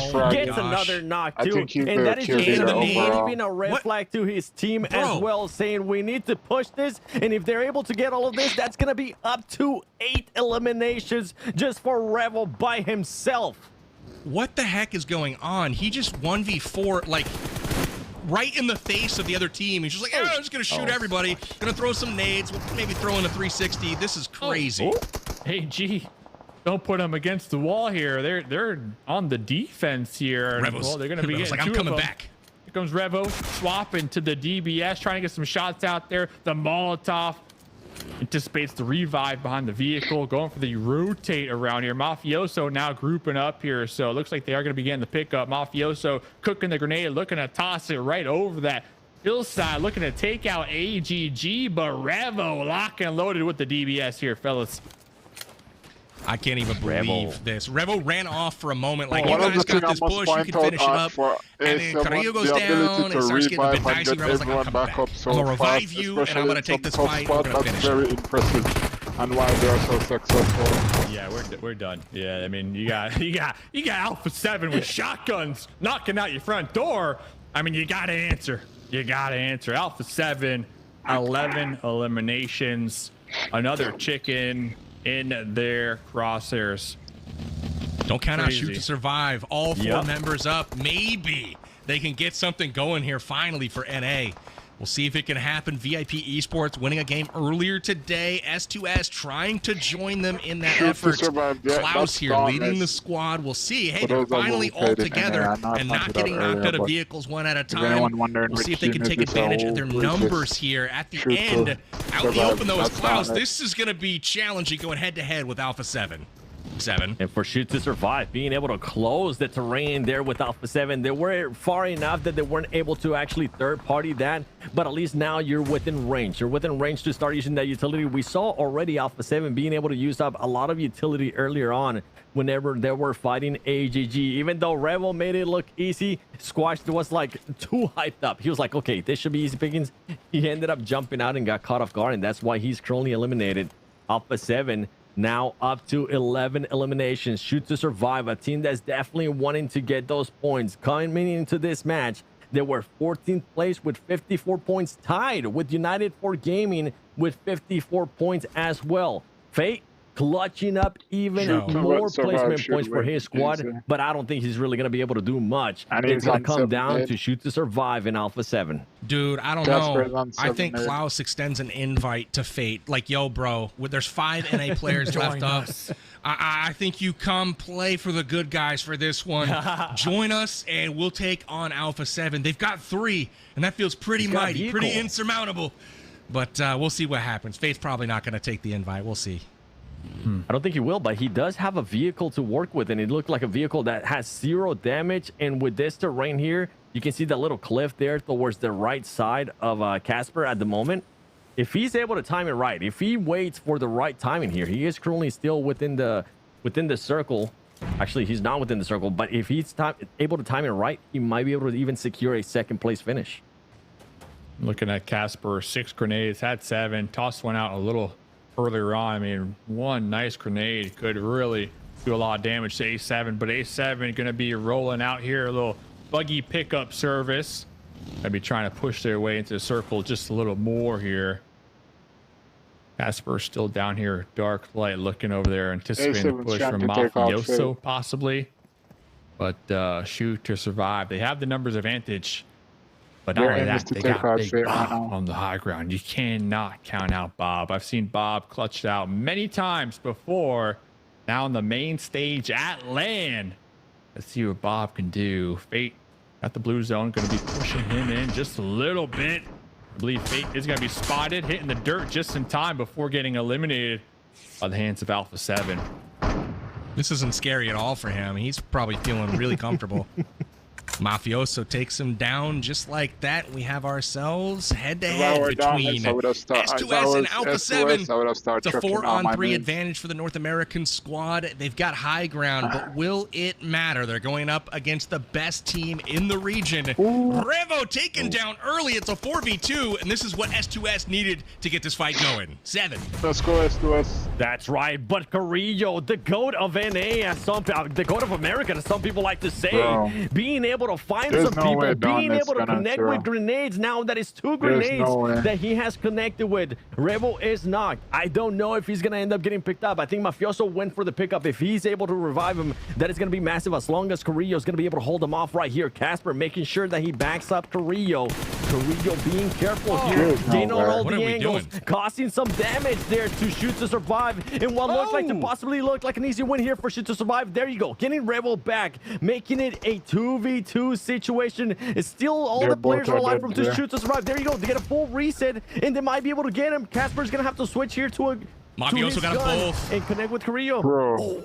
Mafioso picked up both on the flank with the grenade. He pushed up to close range, lobbed it just over the ridge, and got two. That left just one member of S2S in the back, and the casual celebration once again. Will they smile? Will they? I don't know what's going on there. Hopefully, it's pretty close. But here we go. Alpha 7 clutching the last victory of the day. Who picked him? Dave, was that you picking Alpha 7? I can't remember. Impressive stuff from them all the way around. A7 showing their dominance here in game number 6. The good news for them is they left no doubt as to who deserved those 15 advantage points going into the final stage in a couple of weeks. But man, oh man, what an incredible Miramar action that was. We saw some wacky zones today, 7, did we not? Yeah, north. Yesterday we ended up seeing south, east. Today was just straight up north, and he ended up working out there for Alpha 7 on that last one. Overall, man, what a performance too. I was shocked. I didn't even see Mafioso being able to pick up those grenade eliminations. That when I saw that it was only Carrillo left and he ended up getting that elimination, and I saw Alpha 7's logo popped up, I was like, wait a second. I just missed a lot. How was that even possible?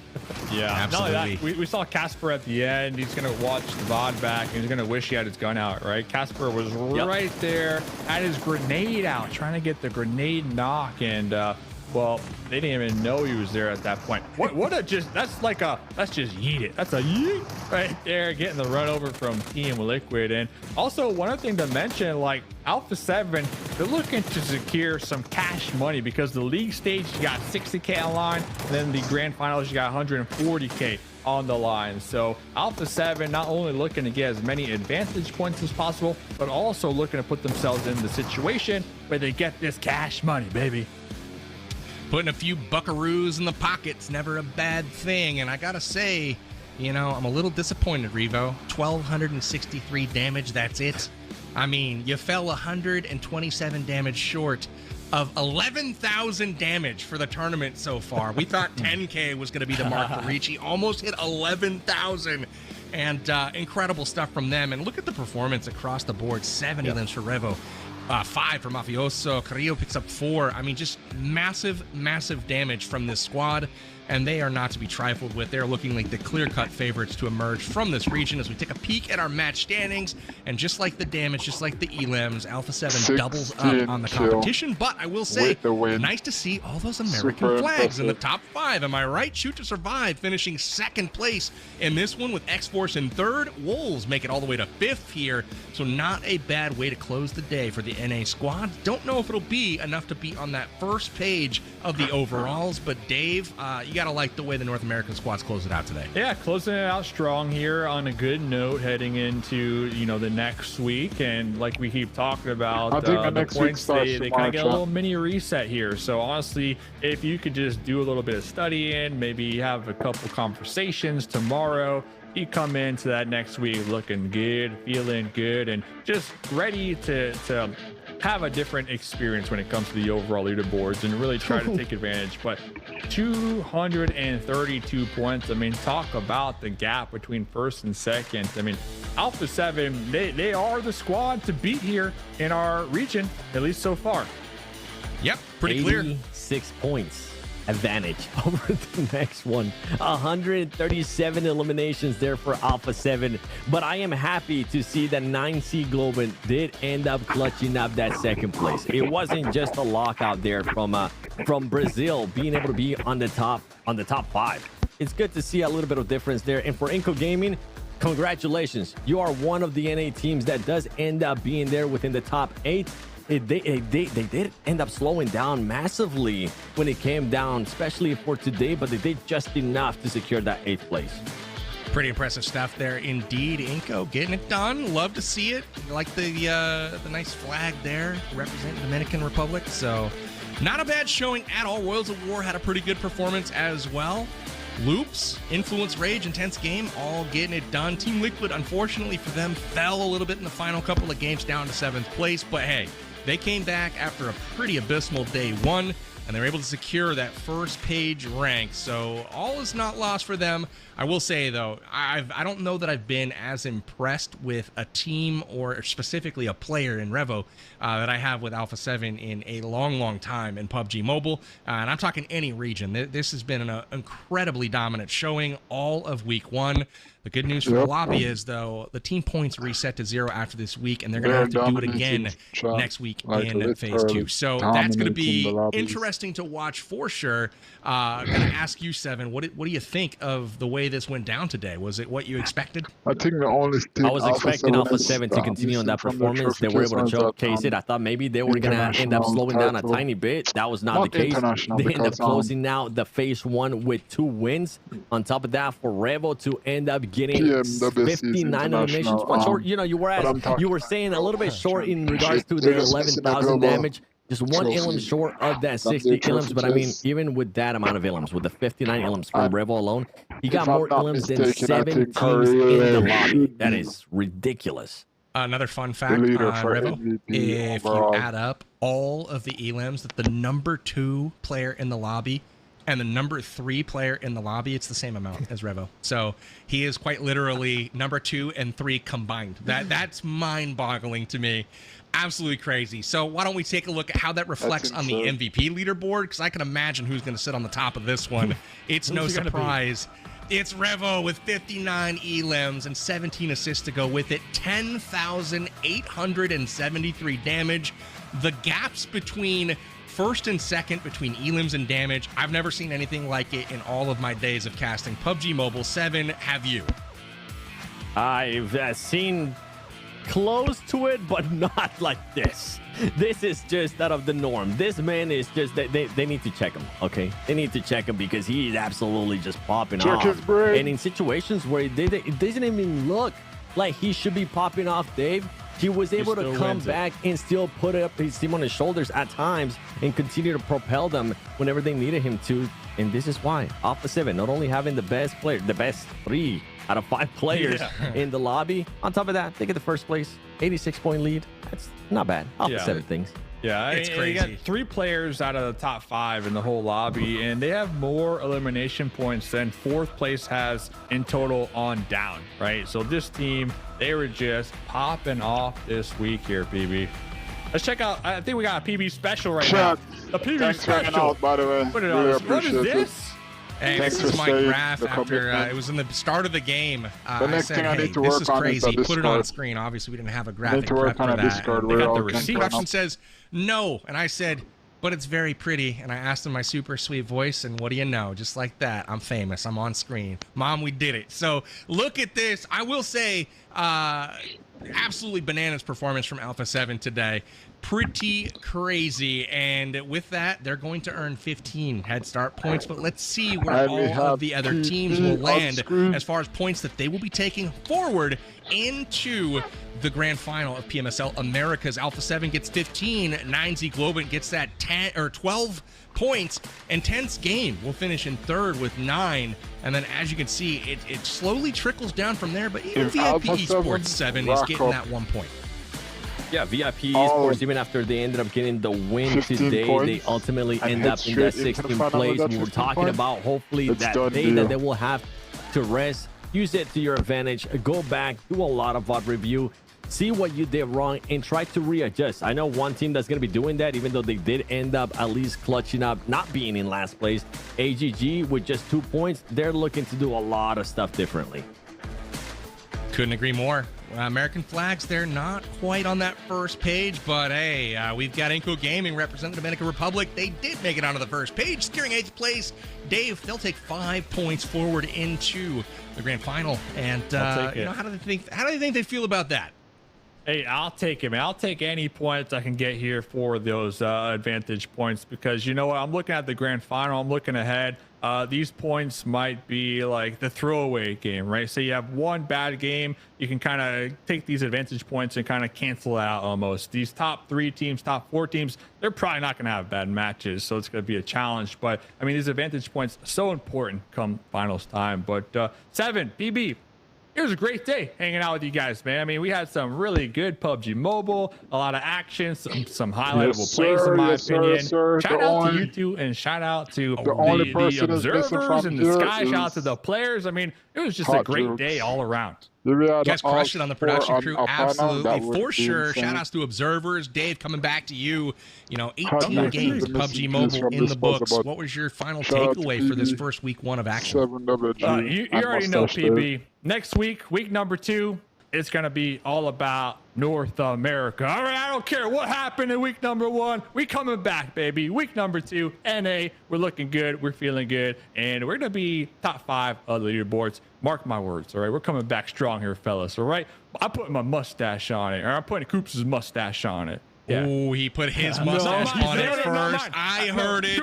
We heard it. NA on top, or Mustache Dave loses the mustache. Coming to you, 7. Final thoughts for week 1.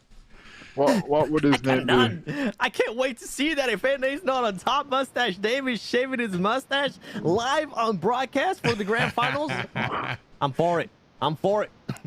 Awesome, brother. Well, hey, it was a pleasure to be on the broadcast with both of you guys as always, but we are not done yet. We are just halfway through the league phase of the PMSL America's 2025 spring season. For me, I was super impressed, obviously, with Alpha 7, but I also see an up-and-comer in 9Z Globant with our boy Remix filling in from the NA region. And they were impressive today. I liked the momentum. They even got a W. Pretty good balanced play with multiple teams winning chicken dinners today. Incredible action throughout. Shout-outs to PUBG Mobile for putting on amazing esports. Best in mobile gaming, in my opinion. Shout-outs to the production crew and the observers, as always. Shout-outs to you guys in chat, as always, for tuning in, cheering for your favorite teams. And we'll be back next week with Phase 2 of our league play. The points reset. And Alpha 7's got to prove it all over again. I'm Power Bang. I've been your host for PMSL America's Spring Season 2025. Until next time, we'll see you on the Battlegrounds. See ya. Around Poppy Sour behind the boulder with the M4 going back in. We're going to have a all-out utility war right now in the northern half of, well, this isn't in the zone anymore. They're going to be ready for a third party if possible, because it's just going to be trying to get that jump going, trying to spot out the snake over here. Now here comes the blue zone. Here comes the and we might see it in the highlights. I think one member from Loops. 7, I feel like Savage needs a siren on that car. It was more like an Inco Gaming already has 3 players knocked. It's going to be none other than McGrellin. We know that he has experience. He's going to be able to get one. Can he get another one? He's going to start pushing up. He's able to get the second one. And it looks like Team Liquid in the middle, so they're going to be on the... Actually going to be a wall trying to go for this third party, as Vitin is going to be hiding behind that tree. He's going to be able to connect with one. There goes one knock. Coops is going to get spotted. Vitin, somebody stop this man. He's just making sure he gets every single one. Can he actually cure it? He's not going to be able. They're not going to be able to, as Vias Gaming making that push. Vias Gaming, I feel like just now making their way north. So incredible stuff from them. The interesting thing about that fight is the second that they engaged, they left. Nice shots here from Reyes. 9Z starting to build some momentum, and Alim here as Rafinha is going to end up getting knocked. United for Gaming, a team that for them to be a little bit patient is when you do have a lot of ground to work with. But right now that Brady spot out Squash, so that's the question.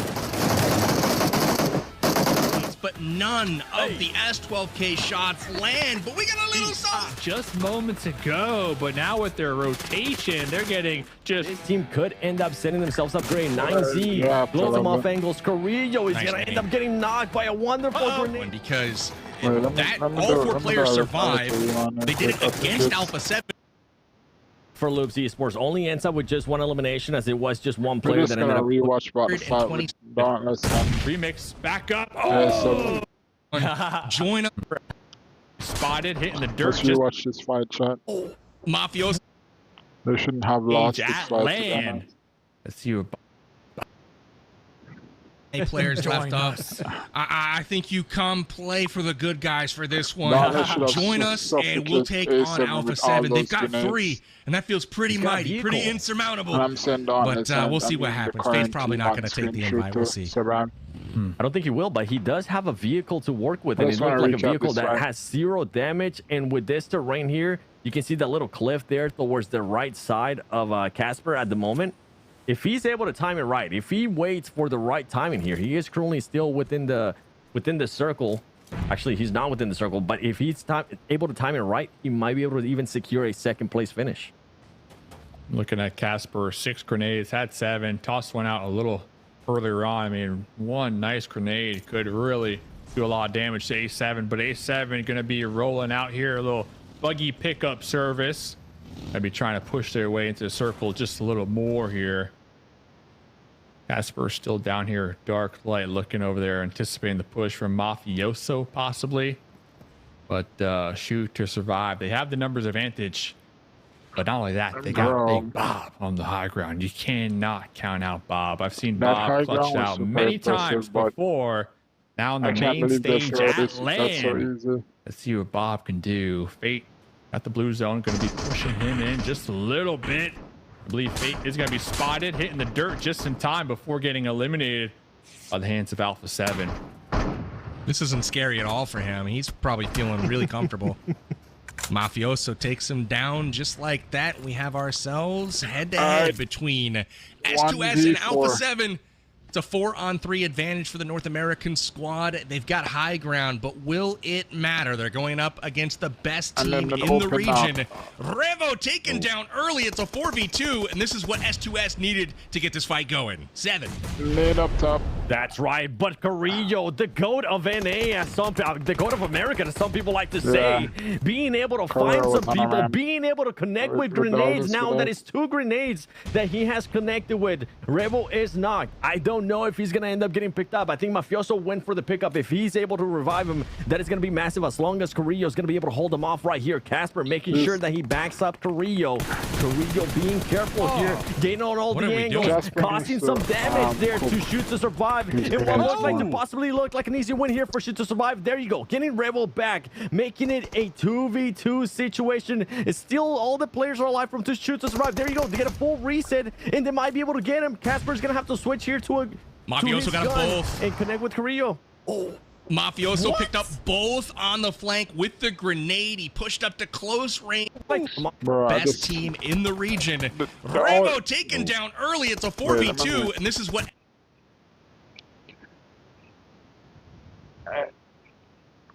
Carrillo, yeah, he was in a bad spot, to be honest. Chucking nades. That's what really won the fight for A7. So we have to give them their props. And trust me, A7 we can't be mad or anything because they represent us well on the international stage.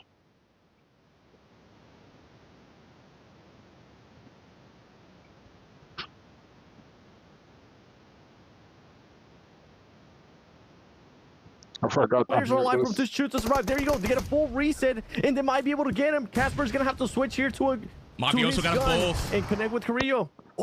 Mafioso picked up both on the flank with the grenade. He pushed up to close range, lobbed it just over the ridge, and got 2. That left just 1 member of S2S in the back, and the casual.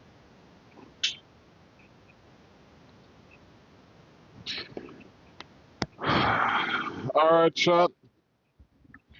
Quick little recap on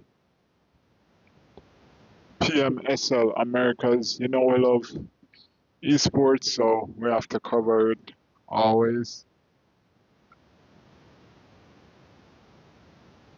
Shout out to all the cast, PB, 7GG, and Mustache Dave. And thanks to all you guys for hanging out, the commitment to stay, the support. Really appreciate it, Queen. I see you in chat. Always turn up, always here supporting. I have to give you a shout out. Thanks. I really appreciate it from each and everyone. Our next stream is gameplay for sure, and then the second round of PMSL America. I think it starts tomorrow, so we'll probably rip 2 streams tomorrow. Or if I'm back in time later, I'll probably do a late night full set, and then back to round 2 PMSL America. So that's it for now. Thanks for hanging out. Yeah, and you watch each day as well. Yep. I see you every day, Queen. Thanks for all the support. Really appreciate it. Thanks to everyone for hanging out, the commitment, the support, for staying, watching. That's it for now. Thanks for watching, and I'll catch y'all in the next one. Peace. I'll be back.